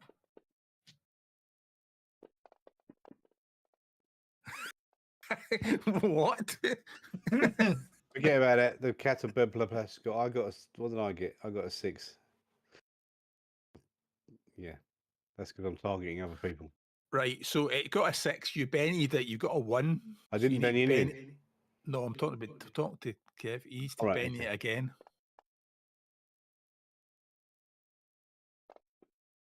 And Benny it again. I hate this bloody spell. Aki and I both came off hold because Gastus is going to stride forward to now and go, "No, it is a cat. How could you describe that as anything other than a cat?" Poor thing. Let me go and rescue it from the sewer. It's a very big cat. You see how big that cat is? That's a huge cat. I give up. I'm not going to beat a 9. No, and when you do shape change, doesn't it change its size as well? That's what I mean. It's going from 4 to -2, size -2. Yeah, Let's so spend the PowerPoints. Yeah. So, but that's what I'm going to have to work out. 4.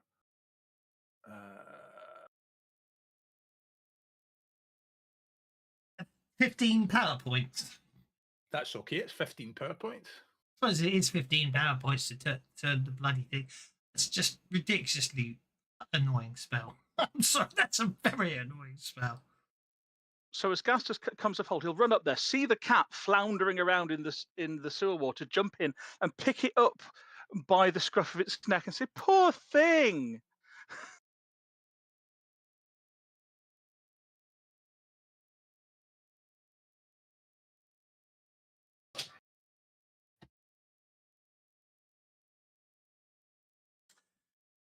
Right.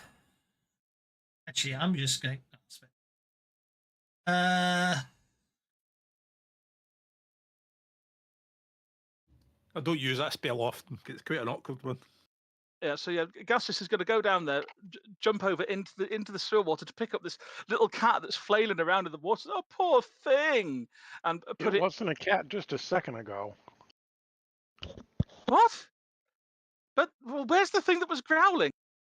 Right. So okay. I'm pointing at the cat. No, that's cat, Vorka. By the way, I'd just like to point out to the GM that cats have frenzy.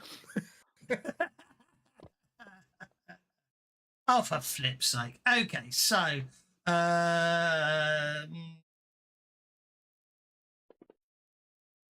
Kaki, you can do whatever you want to do. You interrupt the creature.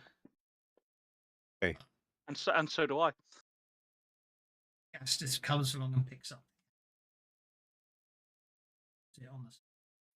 Pick up the cat, puts it down on the ledge, and then I'm going to actually get my water bottle out and pour water over it so it's not covered in sewer ick anymore.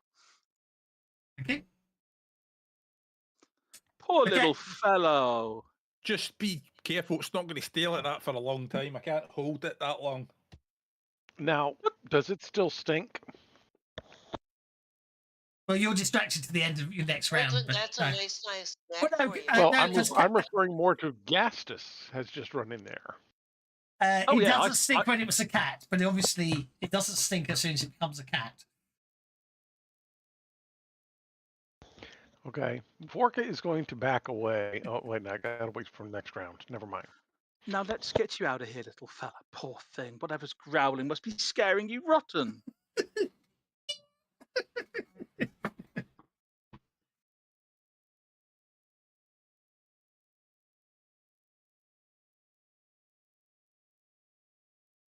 Hey, Leia, I think he's lost his mind. What the fuck is going on?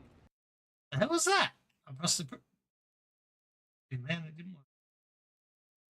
Do what? Who just said that? I went into the soundboard and it obviously activated by mistake. I'm going to think it's a talking cat. What have I done? What have I done? Duck, what have you told me to do? I was just trying to see if Discord had, on the a soundboard on Discord had a cat sound. I typed in cat, pressed return, and it activated the very first sound on the soundboard, which turned out. Oh, and I typed in cat, which seems to be WTF. So there you go. That's what that's going on there. Anyway. So you've done some smiting. Okay, that means we're down to Sassafras. Now, didn't Thaddeus say something about this is not something he could hold? Yeah, I've got a cat as well that I was moving. I'm sweating bullets here. I'm gonna have to play this to see what it is now because it's brilliant. I love the name of it. Nothing happened. Wouldn't that not do anything? Well, that was anticlimactic. It was. Oh well. It's a sound effect that obviously doesn't work. It was called "I Was a Cat." Cat attack. I don't know about you. I'm not hearing any sound effects. Okay, is it Ceases going first, or what are we doing here so that I can move? Peace is going, but someone skipped through the combat tracker.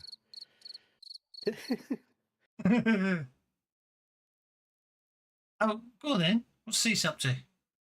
Moving. I mean, he's just moving. He's not doing I anything else. apologise. Right. But that's fresh. Well, Sassafras was actually listening, and she's going to come by and just squeeze by Leia and say that was a monster and it's little now, so now's the time we want to deal with it. You might want to pay attention to what people are telling you.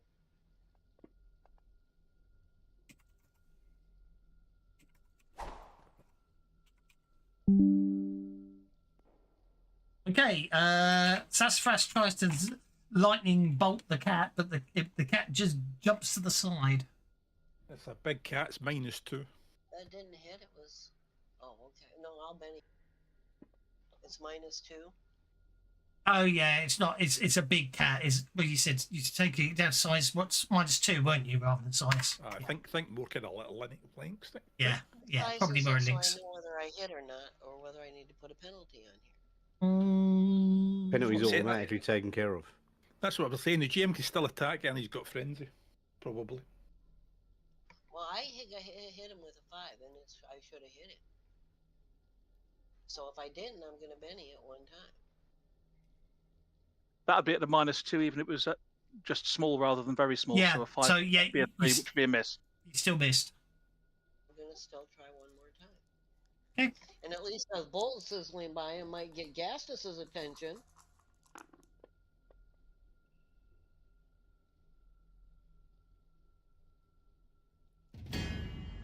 I'm getting a lot of lag here. That should have hit. We did hit the raise. Awful lag. I'm getting awful lag. Poor pussy cat. Baby barbecue pussycat.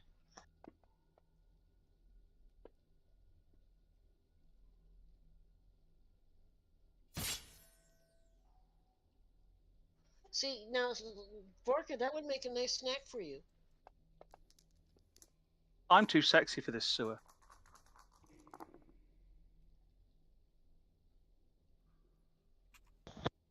I totally didn't know he was going to say that when I I know what that really is. I don't think I want to eat that. Thank you. Melted, didn't you? The cat. Cat is a soaks it. Damage. Brings us to Rooty. Did Vorka make the notice check? I didn't notice. Oh, he was distracted. That's fine. Rooty.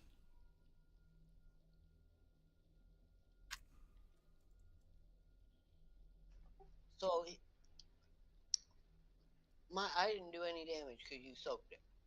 Yep. Do you think I'm going to let you hurt a cute little pussy cat? He doesn't want to eat smelly pussy. You're not going there. Pussy. Shut up.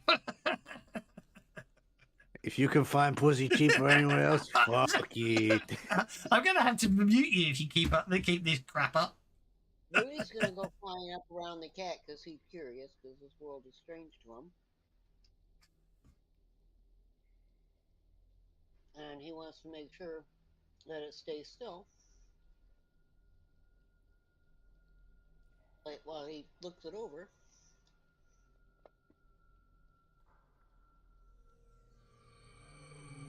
But he can't Benny. You cannot.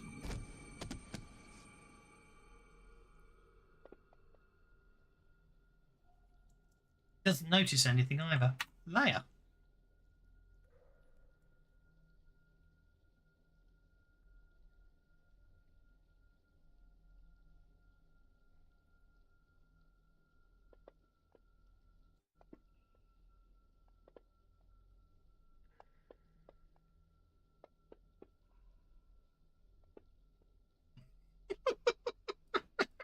Oh, Gatsy, you're in trouble. What did I do? No, I think someone's being very persuasive.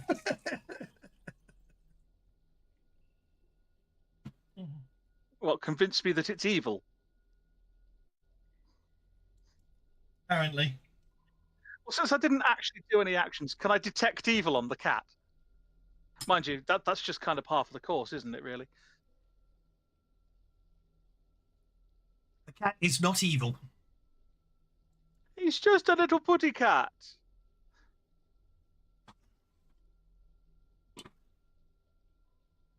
That wants to eat us for lunch. Sister Majenko.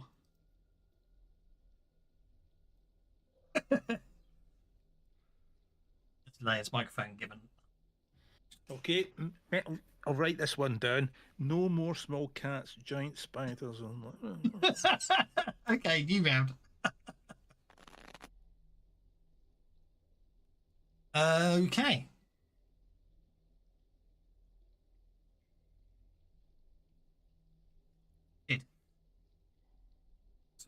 I didn't mean to move it on. You can still spend bennies if you want to. Well, I'll pick the cat back up by the scruff of its neck. Okie dokie. Make a notice check.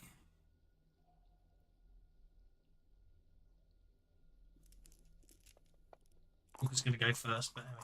That's fine. Vorka, you're first. I'll Benny it. Are you on your action? Didn't pick the cat up yet. Vorka's going to back away. Because when that stops it being a cat, he doesn't want to get scooshed. Okie dokie. Okay, so I will pick the cat up and pass my notice check. Okay, there's a secret door there. Oh well, in that case, I'll put the cat in the.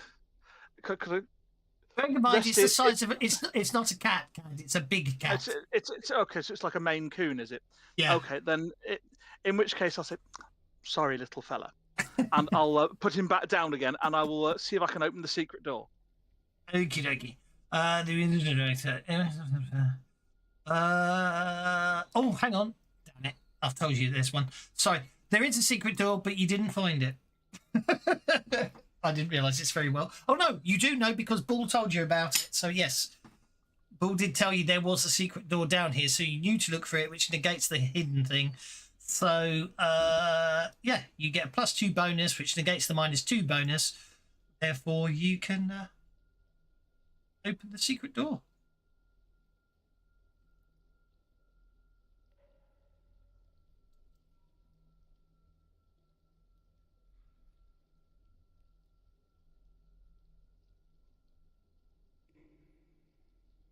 What happens to any items things are wearing or carrying when they're baleful polymorph get changed with them, don't they? Yes. Yeah, that's what I thought. Okay. The air in this room smells strongly of frankincense and is hazy with smoke from several incense burners mounted on the walls. Yet a slight whiff of the stench from the sewers to the northwest nonetheless manages to linger faintly in the background. A pair of rickety chairs with mouldy cushions sit out to the south, while to the north stands a strange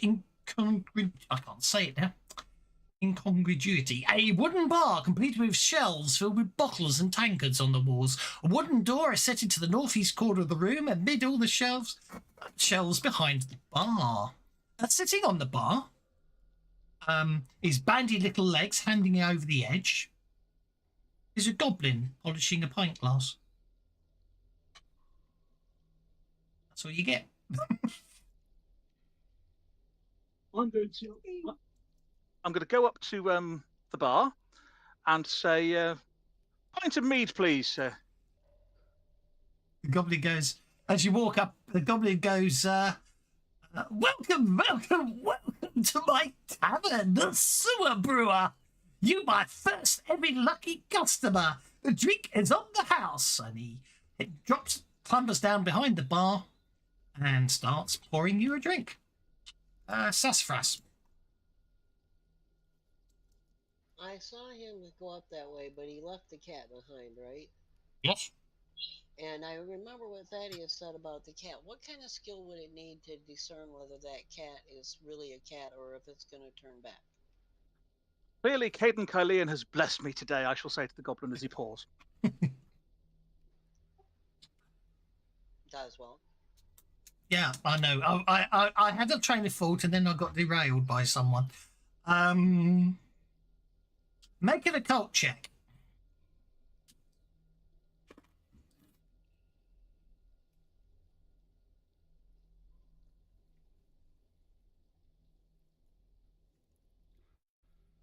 Doesn't she have low light vision? No, Sassafras needs to make an occult check. You are able to discern. Well, you basically, with your occult check, you are able to. You did see the creature, didn't you? Yeah, that's what I mean. She's got low light vision. Yeah, exactly. She's got low light vision, so that's the point I'm trying to make. Is therefore you are able to discern that what's happened is Thaddeus has cast baleful polymorph upon the creature to turn it into a cat, which means at a certain point the magic will expire, or it will finally be able to resist the spell and turn itself back into the proper its original form. Yeah, it's a witch's curse. I have cursed it. But you know, so, yeah, with your occult roll, you do know that a baleful polymorph is not permanent.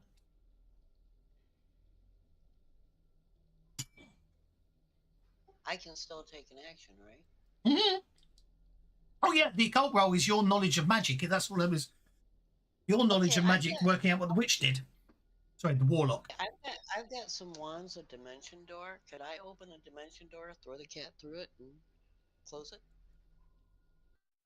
You can use teleport on unwilling subjects, can't you? I think they get a chance to resist it.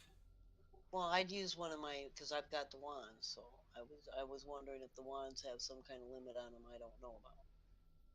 And just open the door underneath him. I mean, yeah, portal the poor thing. I'd open a dimension door, drop him through it, throw him through it, whatever, and close the door. Leave him in someone else's dimension to kill everyone. You don't forget.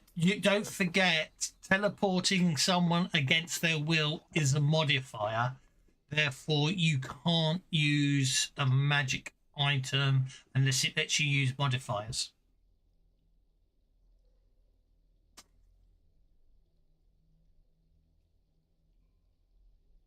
Really depends. Then I can just use my own power.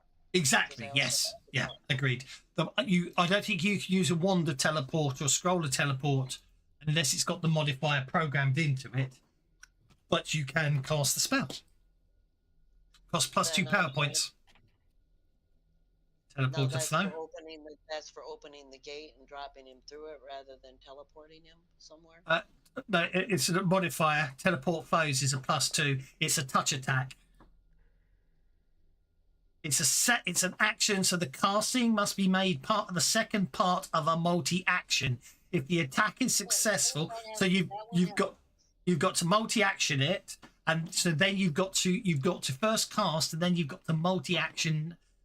You've actually got to make a touch attack, so it'd be a fighting roll on to actually touch the creature. And then if you successfully touch, you then cast the spell. Fingers crossed, and it's a multi-action, so you got the -2 penalty on everything. Yeah. So the first thing you got to do is Well, actually, no. You make a normal attack, right? No modifier, and then the second roll is at -2. Foes may be targeted by a touch attack. This is an action, so the casting must be the second part of a multi-action. If the attack is successful, the foe resists the casting with an opposed spirit check against the arcane skill total and is sent up to 12 inches away. Or 24 with grace. There's no modifier because because... I need a fighting attack or a strength attack or an athletic attack. Which one did I need?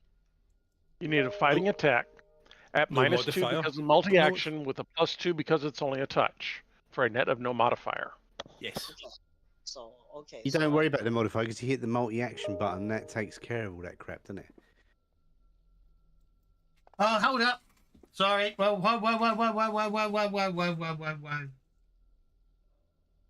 It's changed. Thank you, Gastus. Have a Benny.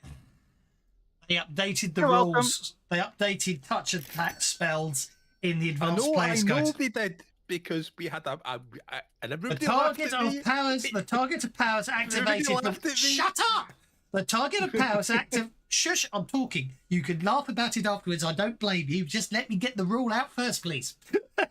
The target of the powers activated with a touch limitation must be within the reach of the caster's unarmed attack or natural weapons.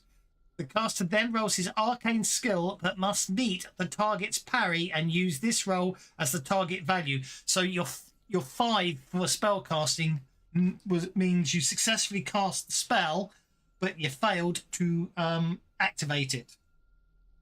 So Benny that. So I need to re-roll. I need to re-roll the spell. Has that been changed in Swade as well? Is it? No, that's an advanced players guide, so I don't know about Swade.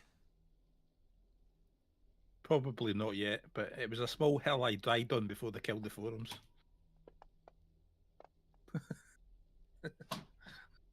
I remember this conversation. Okay, so far you've rolled a 3 and a 2 on your attempting to teleport. Oh. I'm going to update the teleport foe stats, aren't I? Okay, so I don't know what just the hell happened there. Oh, sorry, you rolled a 17. I didn't notice the 17. Sorry. Yeah, my table twitched and it double rolled on me. That's okay. I didn't notice you double rolled. Okay, so the 17 will most certainly work. So you can teleport it up to 12 inches away. You got a raise, so you can do 24. I do get to make a spirit check, but I don't think I'm going to beat a 15. No, I was trying to open the dimension door and drop him through the door. Right, and that's what you just did. That's what you just did. Okay. 5 power points that cost you. You guys confuse me when you get debating all the finer details. It's like, just tell me what the hell to do and whether I succeed. Well, yeah, no, it didn't help that they changed. Doesn't help that they changed the rules in books. So, how far you? How far? Well, you teleported this thing up to 12 inches or 24 inches. So, if I did the dimension door, it threw him through a door and closed the door behind him. So yes, up to 24 inches. That's your limit. Well, then, straight down. Straight up. Straight up. Straight up. Okay, straight up. You can't teleport it in. You can't teleport into solid rock. You have to teleport it horizontally 24 inches. Well, which is why I'm saying 24 inches straight up, because we're only about 30 feet underground, you said. Oh, I see. So you're just going to... So what you're saying is you're going to dump the monster on the streets of the city and let the... Okay, that's fine. Well above the streets of the city so that it then falls and takes damage. I don't care if it is a cat. It's still going to take damage. Okie dokie. Actually, there is an actual height after which a cat... There is a certain point of height where the cat can fall and survive, isn't there? Because it reaches terminal velocity and has enough time to slow itself out. But I think there's another height where if it actually... Oh, I can't remember. There's something like a cat has to fall off 3 floors or something and it can survive, but less than 3 floors and it's in trouble. Yeah, but is that African or European cat? Shut up. 24 inches is 60 yards. It's in trouble. It's in trouble. Anyway, we won't worry about that. Okay. Especially as there's lots of imps and little dragons flying around up there that'll see this cat and go, "Ooh, roadkill." I let fate take its course. I didn't hurt the cat. I put it someplace else. Whatever happens to it now is its responsibility. I misunderstood what you meant about going straight up, of course. Okay, Thaddeus, your turn. I'm going to keep it in turns because certain people have got powers, so I'm going to just keep moving you in turns. For now, it's easier. Or I just ignore the smite. Actually, I'll just ignore the smite. You can all act freely. Okay, right. You're given a drink, Augustus. Does it seem to be a decent drink? Seems okay. He poured it from behind the bar and he's handed it over to you. Okay, I'll give it a smell, because it is a goblin serving this drink in a sewer. So I'll check him for being evil while I'm sniffing it.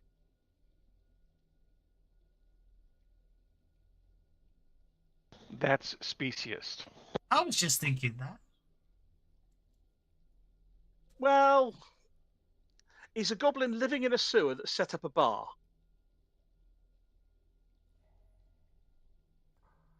I'm gonna. I think it's a great idea. You definitely know your focus. clientele really wants to be there. Does anyone? Basically, as Gastus is sniffing it, I'll just move everyone else into the bar because it's a ridiculous small bar because it's a Pathfinder map. Tell you what, good barkeep. Since my as everyone else free, comes in, the goblin comes up and goes, more first ever guests to the sewer brewer. Please allow me to pour all of you a drink, he says, and goes behind the bar. And I sniff and go, of course we find Gastinia somewhere drinking. I'm going to pull out a couple of coins and say, well, at least let me buy you a drink, and I'll put some coins on and just say, let's have a toast, all of us together. No, because it drink's definitely poison. appears to be. It does appear to be cheap ale. Sorry, it does appear to be rather cheap ale he's poured you, Gastus. But it's poison. What makes you say that? Because he's species too. Poisonous. Well, I'm going to buy the goblin a drink and say that as we're his first. Yeah, we're his first guests in the sewer brewer. We should all drink together. If somebody gives you a free drink, it's always poison. It's always poison. He puts out a line of drinks on the bar, one for each of you, and an extra one for himself, and says and looks at you, Thaddeus, goes, "Well, tell me which one to drink then." The bewildered badger says, "Benny's through." I'm going to walk up and just drink my drink. Okay. As you walk up to drink the drink, Thaddeus, he says, "Tell me which one to drink, sir." He says, he's sitting back on the bar, his legs swinging on the bar, giving you a big toothy goblin smile. Vorka walks over, high fives him, Goes, and grabs one of the mugs. These tall people just don't trust us short guys, do they?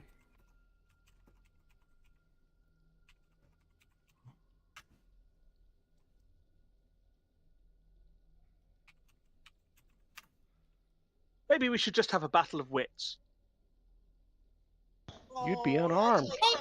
Now, obviously, ignore the knife. How can you think that's evil? No. Yes. Cute and cuddly. Just like Vorka. Okay, so Aki walks up and drinks his cheap ale. I will say I will give a toast in the name of Caden Kylian, and I will drink the ale. What are you all doing here? He says to the others. Please have my free drinks.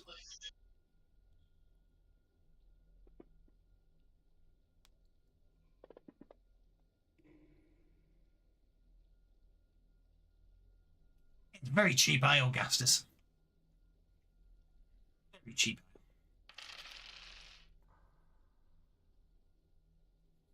I follow the god of not getting drunk, so you know. Well, not exactly the best brew I've ever tasted. Yeah. Are you sure this isn't just, slops?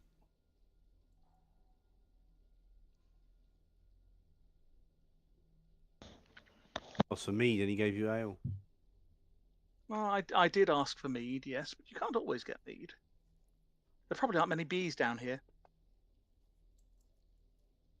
If anyone wants to drink, chugs it right down. He thinks it's great. Oh, Vorka, yeah, it's fine. It's absolutely fine. Aki, it's not very good ale. You do need to make a bigger check. He does make it out of sewer water.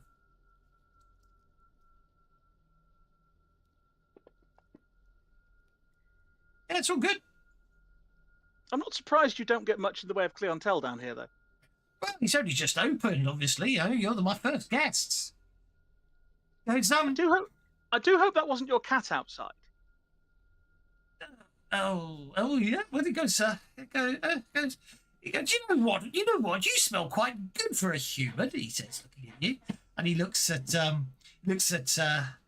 Sassafras and goes, "You must be lucky to find clothes that nice that actually fit you."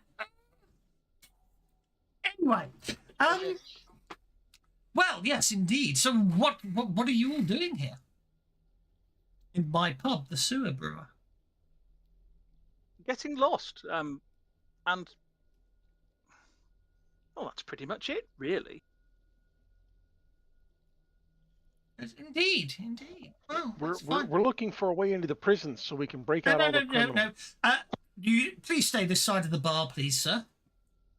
This side of the bar's for me, the barkeep. You are the guest. You stay that side of the bar. That's how it works. I was assuming the privy was back there.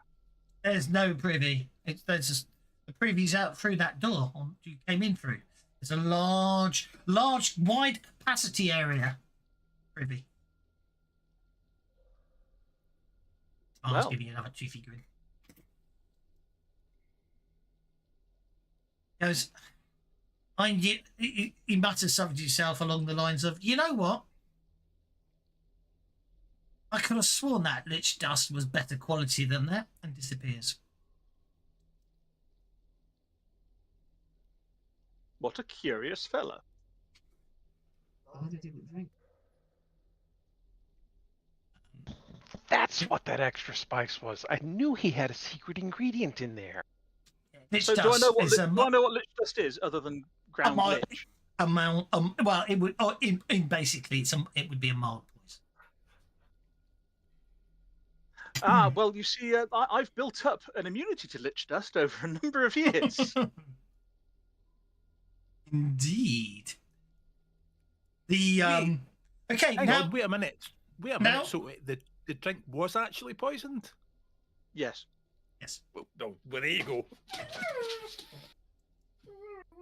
Well, in that case, I will sidle over the bar and try and open the door behind it. Okay, I just need to. I'd just like to point out once again, it's not paranoia if they're really after you. Right, he goes to. Okay, I'm going to check a couple things and then let you know. So, the goblin buggers off. Fine. Okay. Oh,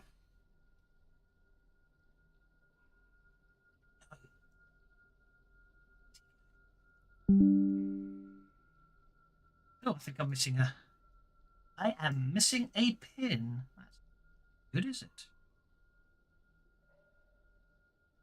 I'll have to fix that. That pin missing.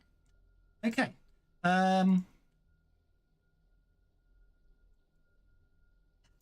Which is fine. Now I can come back to you guys and zoom in. Looking now you're behind the bar. You notice.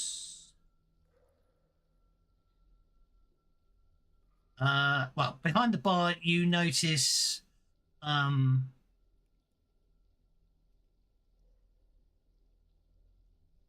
that all the bottles of alcohol behind the bar are for display only and seem to contain very discoloured water with various colouring.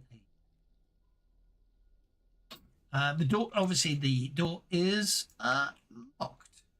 However, in the days before the Grey Maidens, the Cerulean Society used this room as a staging area for smuggling prisoners out of the vault. The room was set up like a tavern bar, and sponsors could actually purchase drinks to pass the time while they're waiting for their friends or allies to be rescued. Paul obviously must have mentioned this one, so you know the door, the north, which is locked, can unlock. Yay, let's do that then. Key. There we go. Right, where's that little git gone? Serving spiked drinks. Kalian would not be impressed. Spiked, seasoned. There's a difference. Right. Yes. You humans like your mulled wine. This is just mulled cider or mulled yeah. No, Ale. Mold with a U, not mold. Picky. Gastus enters the cave system. Is anyone else going after him? Yeah, Argenia. Oh, Thaddeus is. Have you zoomed in on his? Have you tweaked Thaddeus? He looks slightly different. Did I just push that spell just a wee bit too hard? Cool. Maps are shit, aren't they? No, do you know what it is? Vendra's been testing her makeup on him. Yes. She's told him that she likes goths. Tell you what, I've got a better idea than this faffing around. I'm going to unlock the tokens, but do not proceed past the red line, because then I can give you a description when you get there. But if you'll move up, it's much easier just to let you move up, and then I'll lock the targets. So then Thaddeus proceeds past the line he's told not to. Well, of course, it's Thaddeus. That's okay. Doesn't he die then when he goes past the line? Rocks fall on his head. He takes a wound. I was just trying to be nice and not. Can only be healed through natural means. Indeed. Yeah. Right. Okay. So, as you head down the corridor, you get to the point where at the corridor at the end, appears to be it seems to end in a 5 foot. It's obviously a 5 foot wall. It seems to be a wall of glowing yellow fog. Is there any dead people down here? Dip off. You know what? That is the most annoying thing ever, that bloody power, because I have to now read the whole frigging adventure. Is the fog evil? It could have been worse. I might have picked Hex and Crystal Ball. Okay, there are no dead people down here. I can. There are no dead people in range. I've got clairvoyance. Vorka will take a deep breath and step into the fog. Gastus will say, "Hang on a minute," and I would like to take my cloak off and use it as a fan to see if I can waft the fog away. Okay, Vorka takes a deep breath and walks into the fog as you try to fan the stuff away. Okay, Vorka, you can move through the fog.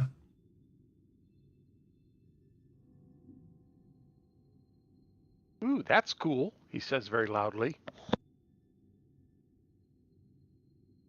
Oh, I'm going to stop you when you get to there. Okay. I was just trying to move out of the way so others could get in. I know, but I've got to... Yes, and what I mean is stop me wherever you need to. Yeah. Okay, actually, fortunately, Cease is still the only one. Cease is the only one who... Right, so it doesn't... because based on the amount of time you've had, the only noticeable thing you will say that happens, Volk, as you walk through this fog is... you notice the smite that was cast upon your sword and giving it a slight glow vanished as you walk through the fog. Okay, not a problem. I know it already cancelled the effect, but technically it probably has still time to run, so. The tunnel opens into a wide cavern with a high vaulted ceiling that arches up to the height of 30 feet. Two 10-foot high ledges look out over the wall from the northwest. To the east, the cavern dips down into a pool of dark water. Swaves of softly glowing blue fungus fill the cave with light. The fungus grows in lumps that bear an eerie resemblance to brains. To the southeast, a 15-foot wide tunnel is bisected by a pair of 3-foot wide planks form a treacherous-looking bridge over the pit. Now, as you shout back, what did you say you shouted, Volker? Oh, that's kind of cool. Oh, that's kind of cool. That's absolutely fine. I thought that's what you said. So I need to do is you suddenly, as you shout that, well, that's kind of cool. You hear a voice coming from the top of the ledge to your northeast, and it sounds like a rather timid voice. Well, it sounds rather weak as well. Female voice. And basically says, "Hello, is anybody there?" Just call if you can hear me. Is there anyone at all? Vorka is going to turn and try and climb that ledge. Need some information first. I take it my wafting has not removed the wall of smoke. Absolutely not. Then I shall step through the wafting smoke, and apparently move Vorka, and I don't know why. Wow! Shot me across the room. Yeah, didn't he? It's not nice. Give me a second. Bits out.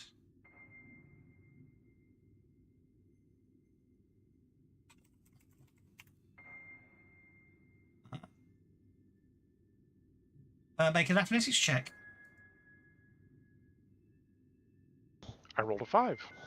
Okay, yeah. Well, that means you claim your pace, didn't you? I mean, your pace, unless you get the raise, I believe. Half my pace, but Up your still pace, 5 inches yeah. I can climb up. Yeah. Yeah, 5 inches, you'll be fine, wouldn't you? Sorry, I'm still just trying to... That'll do.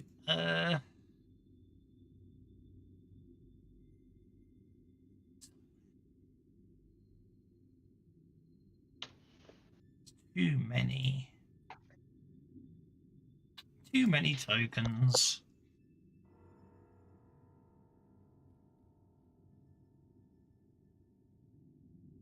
Try that. Oh, that'll have to do.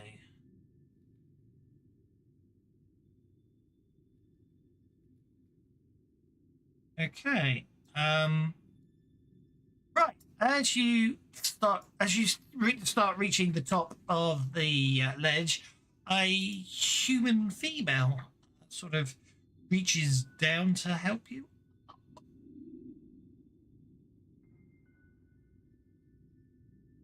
Lady in the swamp marsh. Got a sword. What's everyone else up to? Oh, I can't. Well, do I see the hand reach down to Vorka? From where you are, you can see the face. The face. Make a common knowledge check, please, Gastus.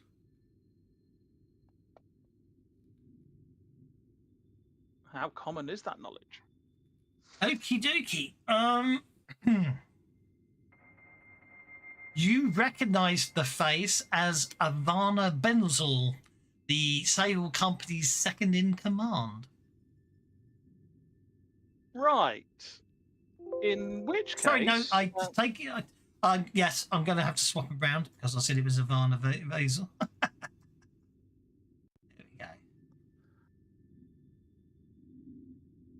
go. The Sable Company, not the Grey Maidens, yes? Yes, Sable Company. Okay, in which case I would like to, using my boots of leaping and springing, bound up, somersaulting over the top of them and land behind her and say, I say, don't happen to know where your boss is, do you? Show off. Was that the same ledge that Vorka's gone up? Yes. And that's actually a 5 with the boots of leaping and springing. Okay, so there we go. Get you to there. Thaddeus and Aki, you can hear. Just had a 4 actually.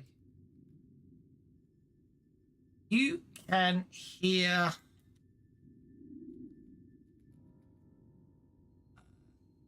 voice coming from the other ledge as well, saying, that's fine. Yep. Who is it? Avana, what's going on? As you jump up, Avana goes,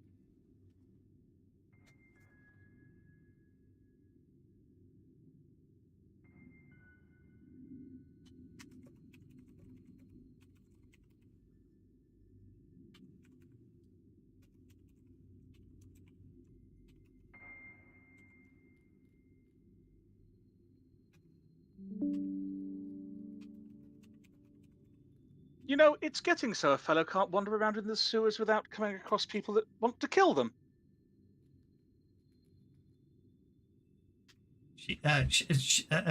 she basically snarls, and very sharp teeth, and comes to.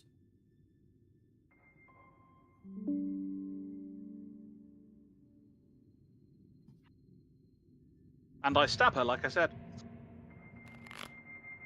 Unfortunately, you were thinking with the wrong head. Oh, great. Thank you for that. At least we get an extra adventure card each. You were very keen to make friends. Didn't see that one coming. Actually, Vorka was. He was getting ready to reach in and give her a piece of dried fruit. Here, I've got something for you. You look like you've been stuck here for a while. Oh, hello. Okay, Thaddeus goes on hold. There goes on hold. Lazarus goes on hold. Esther goes on hold. Okay. Which means start with Ivana.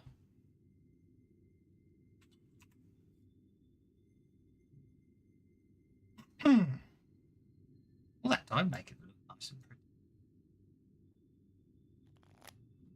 It will tell us our master plan.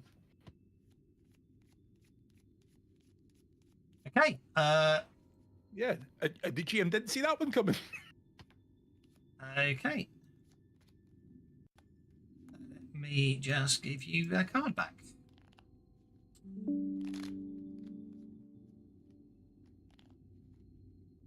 No, because someone it's Not a wild card. I'm afraid, Gastus, you can't. That won't happen because it was too busy going. What a nice round thing coming up towards me very fast. I think I'll call it the ground. Wonder if he wants to be friends. Hitchhikers. Anyway, I am going to. I do hope it got to meet a bowl of petunias as well. Oh, bollocks. They don't detect as undead, which is why I told Thaddeus they didn't. But they doesn't say they don't detect as evils. Ah, but he didn't detect evil. Justice did. No, he didn't. No, Thaddeus doesn't detect undead, even though they are undead. And, okay. Fine. So, oh, they get frenzy. That's good. So, not going to worry too much about the fact that I'm even going to worry about the. Thank you very much. I'm going to take that, Betty. Thank you. Yay. Totally fails to attack. Successfully hits you. Fine. Thank goodness for that.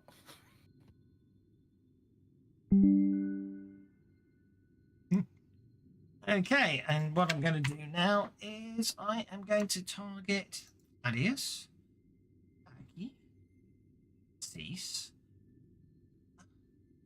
Augustus. then use the Benny I was just given. If you rolled a 1, you should have had to roll a 1 again to see if it was a crit fail, shouldn't you? No, it my was dramatically appropriate that it not be a crit fail. You know what? I'm getting really wound up with my dice rolling today. I mean, I know you guys keep rolling. Change the colours. You got to change the colour of your dice. That's what it is. Anyway, I need all of you to make all of those that are targeted. That was Thaddeus and Gastus and Aki and Cease and Vorka to make fear checks, please.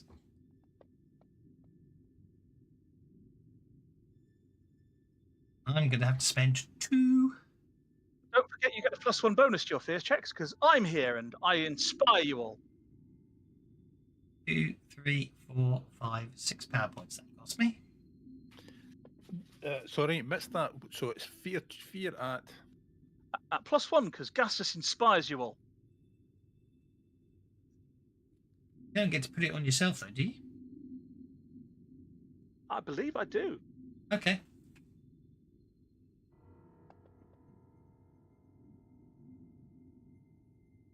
Okay, so the fear check is uneventful. And then... Oh, that was the wrong run person. Let's try again with the right person for running.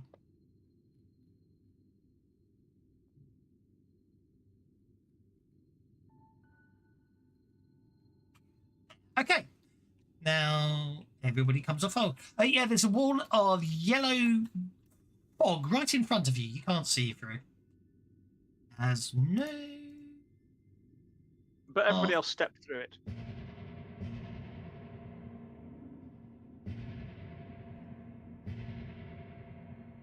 Move the combat tracker down to Vorka because he has to act and move on to the next round.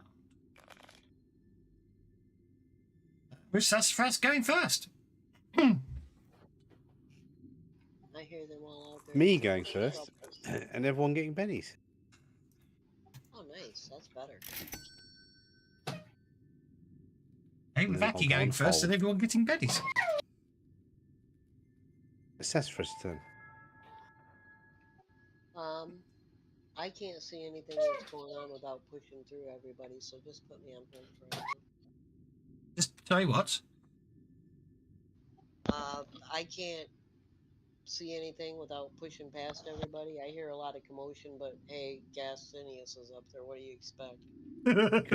You can walk past people without any penalties, though, can't you?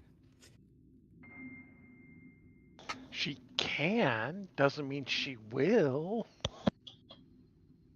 Well, and there's also a limit to how far. And it's like, Gastin. It's like, oh, and I go look. Do I see Gastinius is in trouble? Per usual.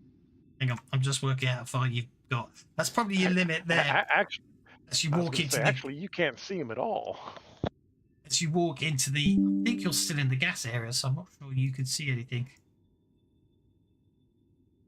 I think you're technically in the gas, so... Yeah, you are, John. Yeah. Yeah, basically, you're standing in the middle of this gaseous fog. Okay. Baking soda peroxide. I passed the tracker on, and there's... Yeah. Okie dokie, the invisible person, you don't know about that. See, that strikes me as a very wrong sound effect for the fog that's already there. But anyway, I just thought I'd try it. So I get to move the person who was stealthed and none of you noticed him. 9 inches. Leia didn't smell him then. No, Leia was the wrong side of the fog.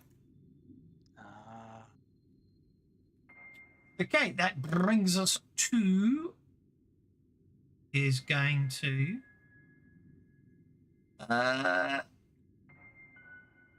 cast another spell. Bang. That's a successful casting. Who is that casting that? I'm just going to interrupt him. You can't see who's casting that. You can interrupt, but you can't see him from where you are. In the fog? I'm on the other side of the fog. You can't see them from where you are. They're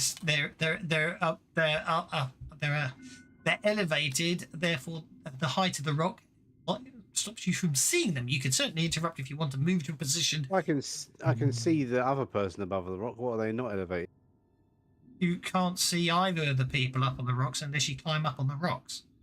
I can see on the map. I can see everyone. You can see them on the map, but you can't see them because the Fantasy Grounds doesn't do 3D, so you can't bloody see them. Okay, if you're going to be like that, fair enough. Hold up. I know what you're saying, but yeah, because to me, I could see both of them when I had my token selected, but now, yeah. I understand what you're saying. I will concede the point, so give me a second. I'll let them be up in the air and I can't see them. That's okay. I'll let you do that. I mean, if I can't see them, can I not just cast something to interrupt them? I don't know. You know, it does annoy me that I don't know what they did, what was changed them to do it, but the fact they got rid of being able to use the space button, not the line points up, really buggers me because I'm an expert at accidentally double clicking. They put in another option, didn't they? I can't remember what it was, but it was somewhere. An expert at accidentally double clicking when I'm trying to do line of sight on the fly in a hurry. Like there. See, I just did it there. I have to start again. It's so frustrating. It's not so bad when you're doing certain things, but you know, any of the ones that basically Well, it does say prep less, not no prep. I will. I'll tell you what. I won't come off hold. Okay. Okay. Now I'm hoping you can't. Now I'm hoping you can't see him. If I reset your. I can see Avanta, whatever it is, but I can't see the other one. It's interesting. But anyway, I've just put the. I'm staying on hold. I'm going to let him cast this spell. Let him do it. Okay, that's fine. It's fine. Sorry. Sometimes 3D would be nice. Eventually. Probably doesn't work like that. Probably have to come into here. Probably have to go down to here of that, and then do that, and then do it again because I always forget to do that first, and then I can drop that there like that, and drop a magical darkness.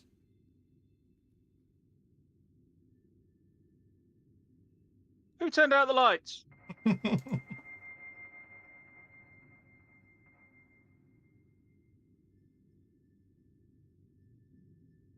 From Ashy Verada. Okie dokie. Yeah. Veranda. 2 power points. So yeah, magical darkness kicks in, and Rear gets true sight. I know, but you can't do that. It's line of sight. Yes, magic. you can. You can't do it against the line of sight in Fantasy Grounds.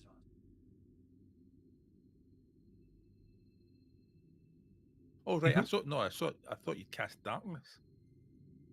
Yes, and I've dropped a darkness token on the map. There is nothing in Fantasy Grounds that lets you see through a darkness token, to my knowledge. Wish there was. But why didn't you use a darkness light? Did. There is a darkness light on the map, which now means... So dark sight with a raise ignores darkness. There is no effect I can put on Leia to let her see through a magical darkness on the map, is what I'm saying. Is there? Okay. Well, I can get it to work, but never mind. What, you can see, you know how to make them look through a darkness token? Light effect, I mean. Because I don't. Yes. Fine. Tell me how to bloody do it. Right, okay. That's all I was saying. What now? Right, anyway, I'm just going to eat Gastus. Why did it roll the extra dice when they're not... Oh, I rolled the damage. See, I'm getting all confused. I miss you. Vorka, you're up. Actually, it works for Vorka. I'll counterattack, thank you. Yep, I see what you mean. It doesn't. Volker can seem to see. You can't counterattack something you can't see. Well, if it's just attacked me in melee, I'm pretty sure I know where it is. Enough that I can swing a blade at it. Just because it's dark doesn't mean I can't attack. Okay, you'll get a -4 penalty on your attack roll, won't you? Oh, absolutely, I will. Yes. 6. I think it's 6 if you can't see it all. Yeah, it's 6 for pitch darkness. But Point taken. If you could target them for me. There you go. Thank you. That winds me up when bad guys have darkness. It's too much of a pain for them. I miss the old days with line where we didn't have to sometimes miss old line of sight. Right. Okay, Volker. so I missed them, but you know, I had a chance. Indeed. Volker, you're up. Okay. I think the reason Leia can't see it is because she's on the wrong side of the fog. That's what screwed me. Because Volker appears can still see through the darkness. No, he's Sort of. Before combat started, but I was waiting for the answer to that question. Yeah, what I'm seeing is just fog of war. Not Never mind, I'll fix it in the background. okay. I knew where the other ledge was, and I knew where she was. So I'm just gonna walk that direction. Yeah, agreed. And Yeah. Now that I'm out, I will turn around and poke her. Be my guest. Of course, yeah, all you see is fog of war, aren't you? Yes. Let's Benny that. She's kind of upset me. Yeah, there we go. Ooh, very good. Too bad that's not damage. Crying out loud. Dang, too bad that's not damage. I've never seen a 48 to hit. Can you imagine if you missed on a 48? Well, now I've got to Benny that. Just because. Oh. What? Okay, 32 worked. Okay, well, she's dead. She's dead. Very, very dead. Somehow, with one thrust, I stabbed her in both kidneys. And that will be my turn. Okie dokie. Adios. You clearly went in from the side.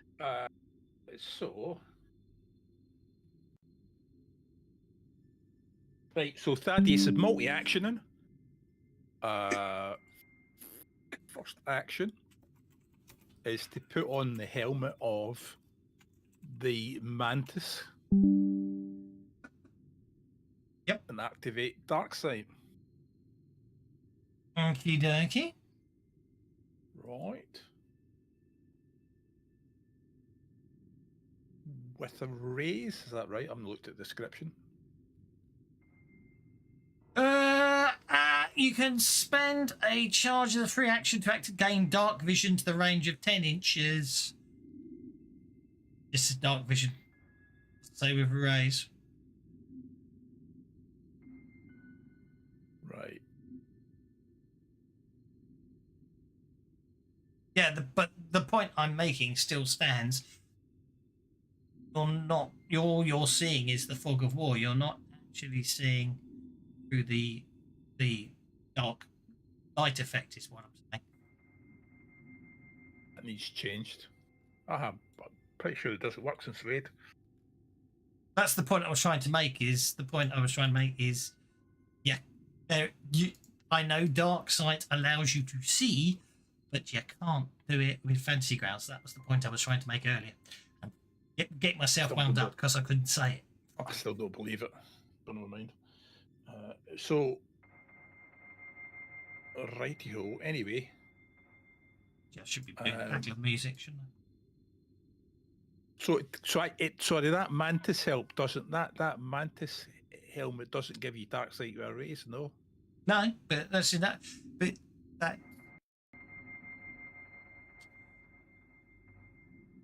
Darkness is always fine. Darkness. Darkness box illumination area equal to a large burst template, making the area dark or pitch darkness with a raise. You didn't get the raise, so it's dark. Therefore, your dark vision will allow you to see, wouldn't it? What I really should do is I should click that pointer there, delete it, and then go here, go turn off that layer, go to power darkness, drop one on, so that's on its own layer, and then I can move that back to there, and then when people who've got the ability to see in the dark, I can turn it off for them and then turn it back on again. Right, so there you go. That's for you. So you've got dark side. I have to turn the darkness off. Well, if you need it, if you can see it through with dark side, I don't need the madness helmet because I've got night vision. Well, you activated it anyway.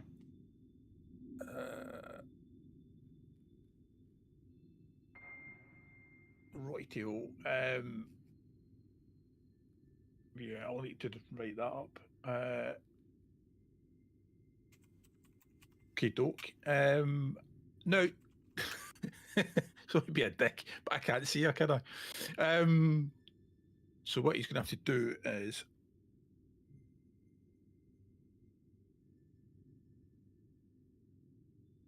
fly 3 inches up on a broomstick. I knew something was wrong. Snap the grid's on. No wonder you've been having so many problems. Okay, yeah. So you fly 3 inches up. Yeah. Okay, and then powers. If you came here at night, they could fly, but into the day, they have to stay in their human bodies. And Night. I will cast. Funny enough, actually, some of you have met these very recently, and I had to. There was me desperately trying to make up stats for them, not realizing I had stats for these creatures in this adventure because I'd forgotten about it. But yeah, at night they detach, leaving their legs behind.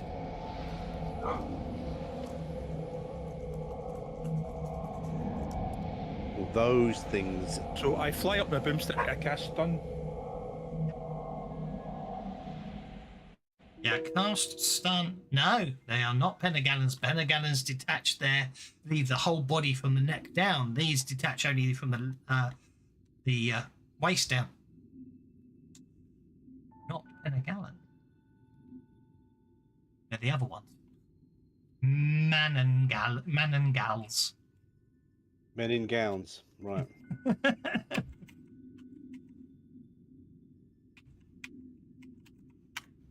Are they manly men? Do they roam around the forest looking for fights? At night they look like that, but right now they look like what they were before they were undead, leading to undead. Anyway, stun. Stun is vigor check. You got the raise, which is what I wanted to check. -2 on with. It's to make a vigor check of -2, getting a 7, and is therefore not stunned.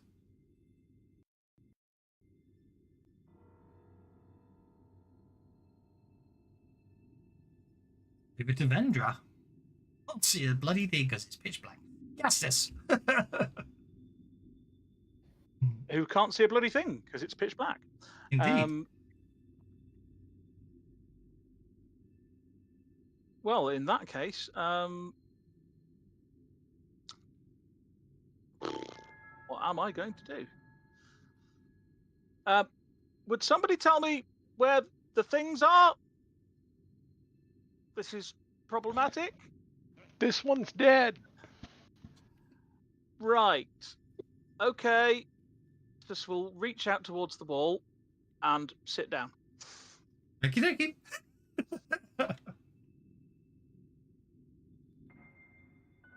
This is Stelea, who is standing in the middle. Sassafras just walked into the yellow fog. You can hear him muttering. You can't see it, but you can hear him muttering. The pale yellow fog. Could you undo this? You stride purposely through into the magical darkness, which I have disabled for the intents and purposes of the fact that you don't need to see it.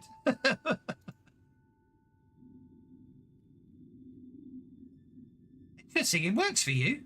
Your green vision works. You can see through the magical darkness. It's Thaddeus who can't. If you can hear me, I'd like to Right, so you're saying that she can see through magical darkness? Yeah, with the dark That's side. because she's got dark side rays 1 hour, ignore illumination -6 as an effect. But Your dark side didn't work. Yes, because she's got dark sight with her rays.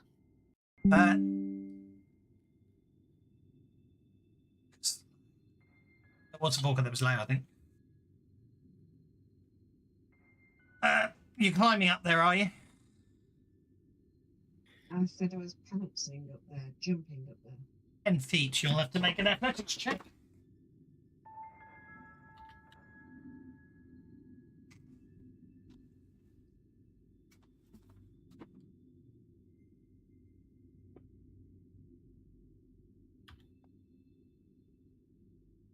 JJ. 24.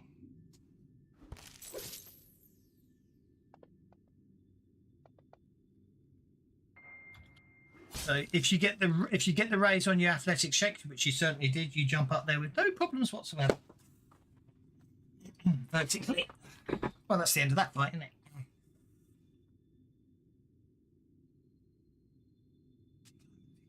it? Nicely done. Yeah. Okay. I'm going to turn off that magical darkness because we don't. Just going to fade in a little while, and obviously by then everyone can stop worrying and panicking about it. So there we go. The magical darkness finally dissipates, and in the meantime, I'm going to move everyone into this room because why not? Because it makes you feel powerful and godlike. Let's just put everyone in this room together. I can see. So, well, clearly there's a problem here because that was, well, she was the lieutenant of the Sable Company. Obviously, she wasn't, but she wasn't anymore. You keep making me want to say what?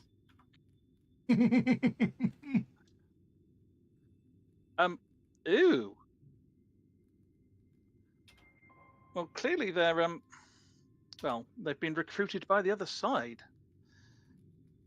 I will poke around in the remains.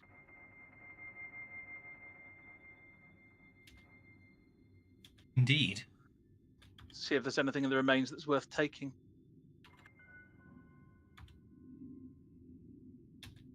I shall have a look in a second. I don't think there is, actually. They were going to give you the tale about how they've managed to escape, but obviously your detective will realise something was up. So yeah, apparently those up there, those managals or mananagals, however you meant to pronounce it, they are undead, but during the day they do not detect as such. At night they detach, and then obviously they're quite obviously undead. But anyway, I'm still just trying to work out where I need to put someone, and then we're fine.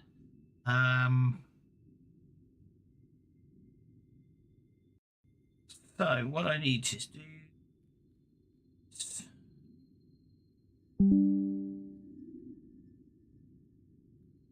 I think they need the pajamas of light, otherwise it's known as an Illuminati. Oh God, Mr. Rowe, Mr. Rowe.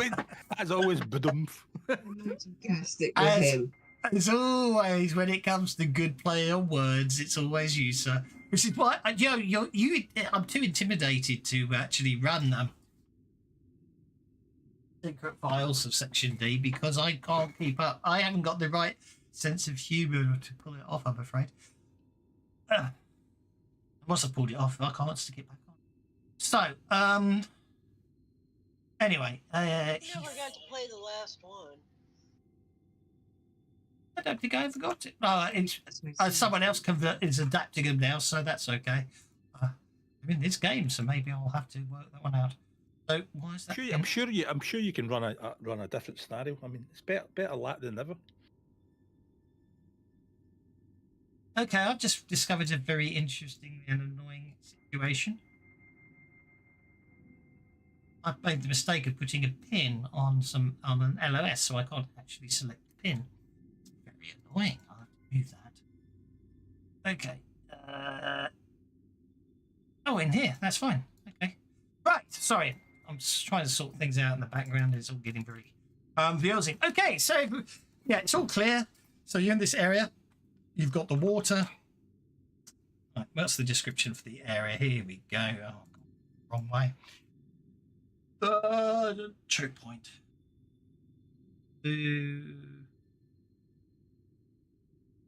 A pool of water to the east. Yeah, there's a pool of water to the east. Oh, that's interesting. The water only ripples. The water only ripples when I select a character. When I don't select a character, it doesn't ripple. I'm trying to work out why the water wasn't rippling. There's a gym earlier. Now I know why. Okay. Why is that moving layer with me now? How am I selecting multiple characters? It's not moving. She was on my screen. I'm going to hop down off that ledge. Okay. Yep, you moved me and then moved me back. Weird.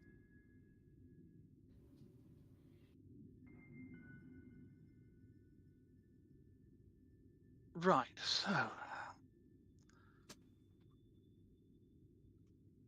Did you say you've got water over there, Vorka? I'm looking to see if there's any fishies in it. Right. Let's hope there's not.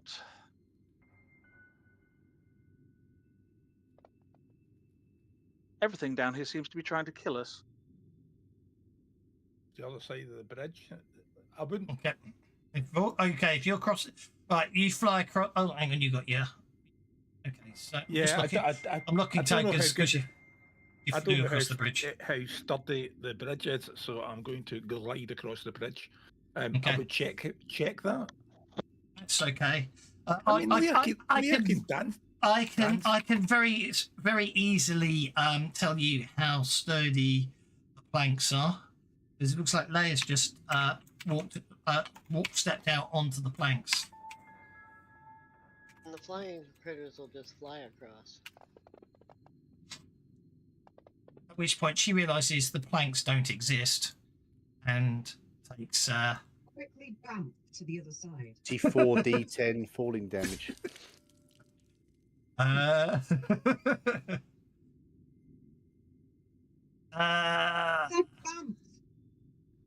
there's got to be shadows down there. Before I hit the bottom. Did you say you've got a rag up your bottom? You don't have to do any.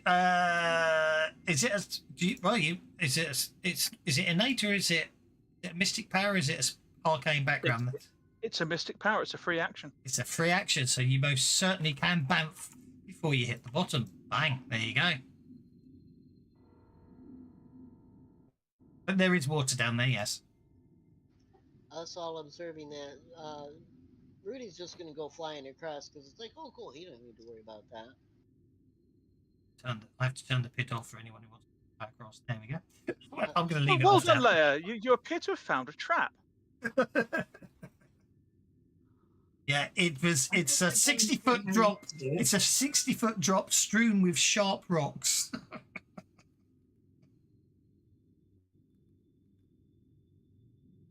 Can I ferry people who can't get across it? Of course you can.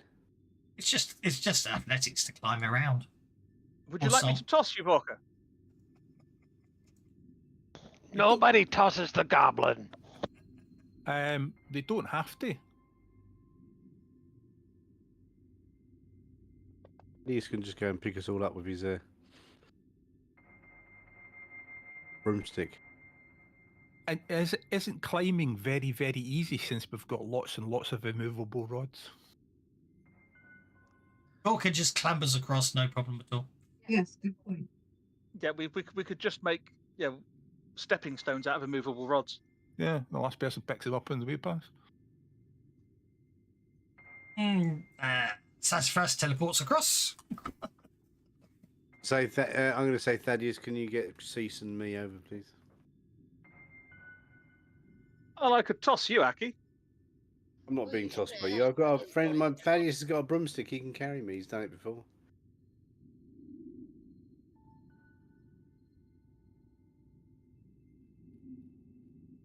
And you could probably easily cross because she's a rogue.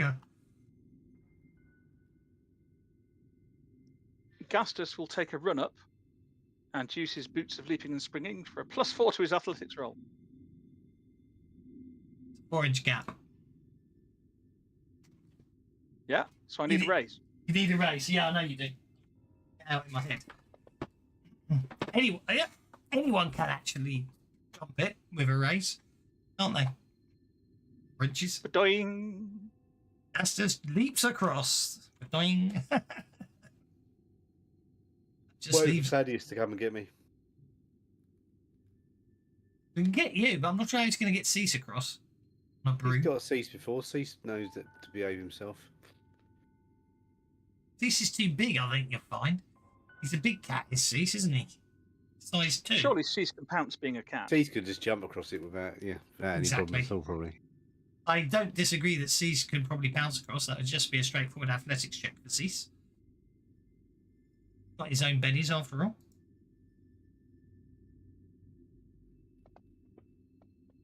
There you go, no problem at all. Cease pounces across.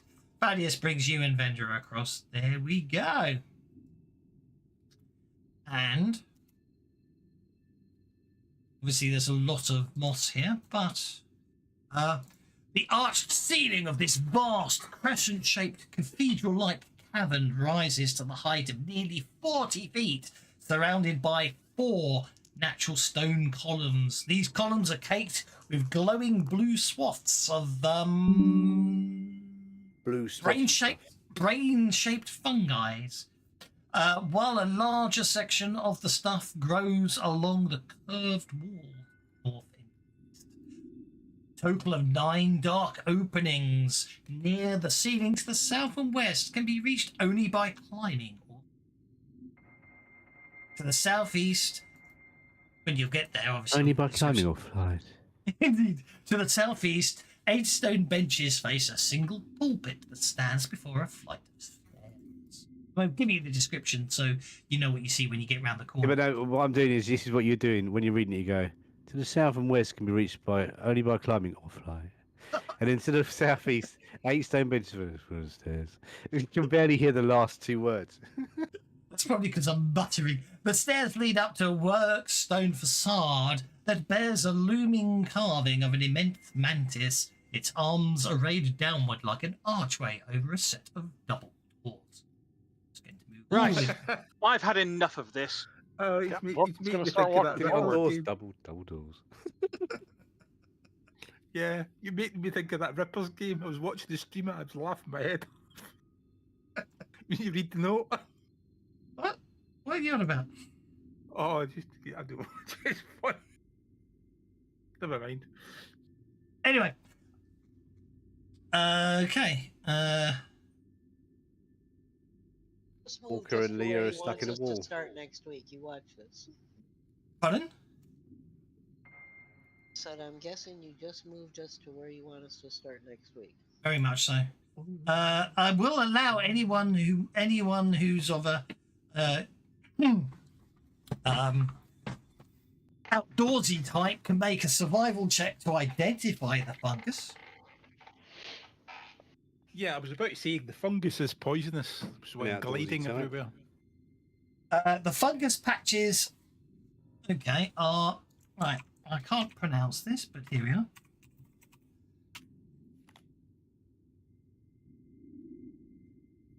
I need to go back to area 3. End of the session, 30 seconds. Yeah, this one roll. Citalesh, huh? Citalesh, yes.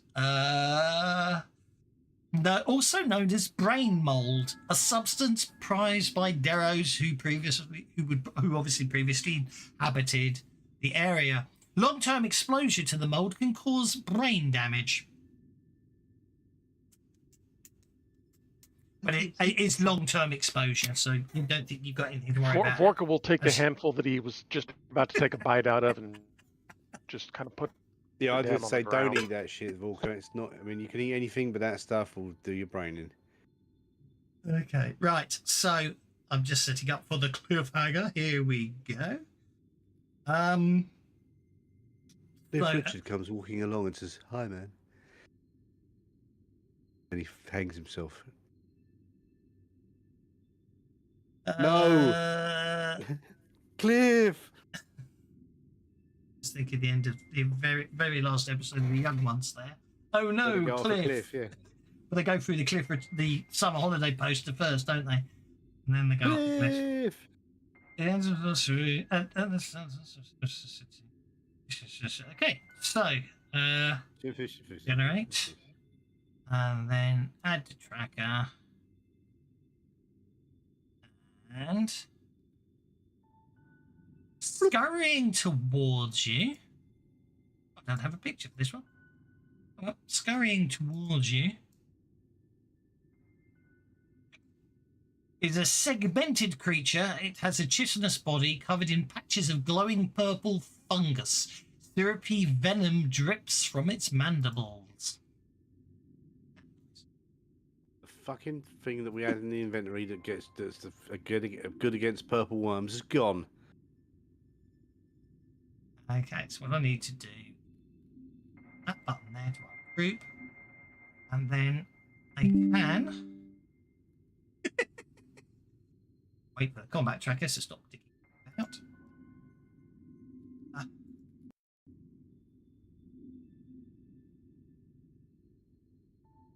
Where'd the mantis assassin? No, these are purple centipedes.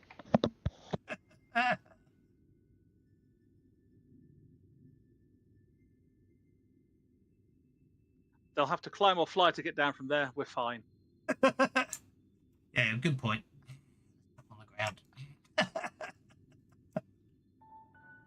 Right, that's 4d6 falling damage. Shut up. Now, are we in combat or are you resetting everything? I'm going to reset next week. That's the cliffhanger. The creature's coming towards you. Then I'm going to play that card now.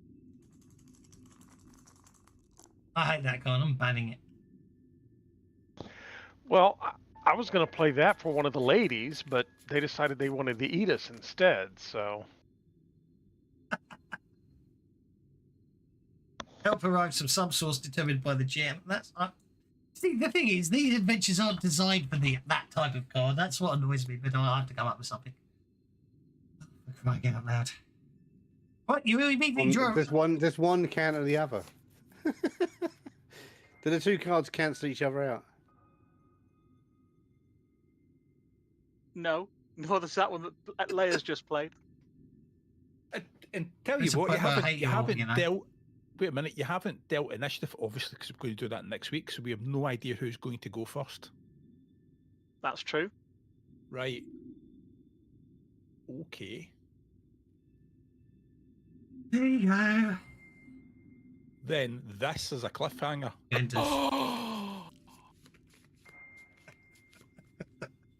We could get Jokers next week. I've got Rebels. But it's all right. We could get Jokers next week. They don't hate us that. They don't hate us that much. Yeah, peace doesn't work against red mantis assassins. No, but it might work against the Cytillipede. No, because it's of animal intelligence, I think. I'll check.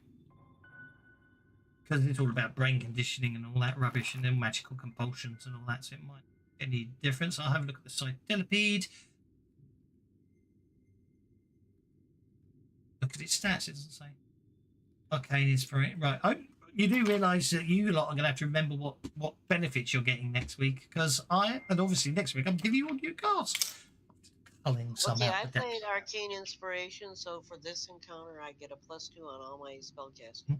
Yep. As long as you remind me, as long as you remember that next week. That's all, cool, Bobby. So that's where we shall leave it. I'm going to go off and cry in the corner somewhere. Are you going to reset the cards then, are you? Next week. Yes, Have you done it? God, I've got even more plays.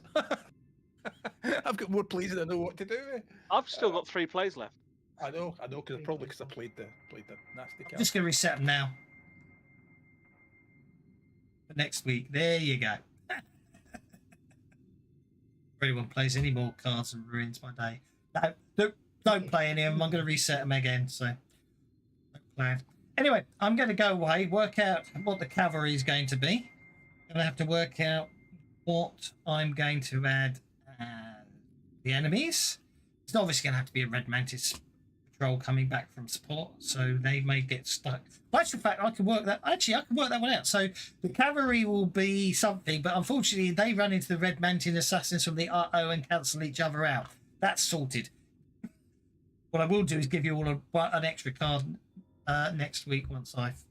Remind me, I owe you an extra card all next week. That's what I shall give you instead. The cavalry was coming through the streets of Oslo when suddenly a monster appeared above them out of nowhere. A small cat landed, turned into monsters, and ate them. Exactly. Anyway, we shall leave it there. I'll see you all next time. Small cat that would have died from the fall landed on one of the horses, turned back into a caterpillar, whatever it's called, and they had a big fire upstairs. So yeah, exactly. So remind me all that I owe you all a set of bennies next week for that brilliant bit of amusement you just gave me at the end there, and I all owe you an extra adventure card because the cavalry and Otto cancel each other out. And that's where we shall leave it. Take care, one and all. See you next time.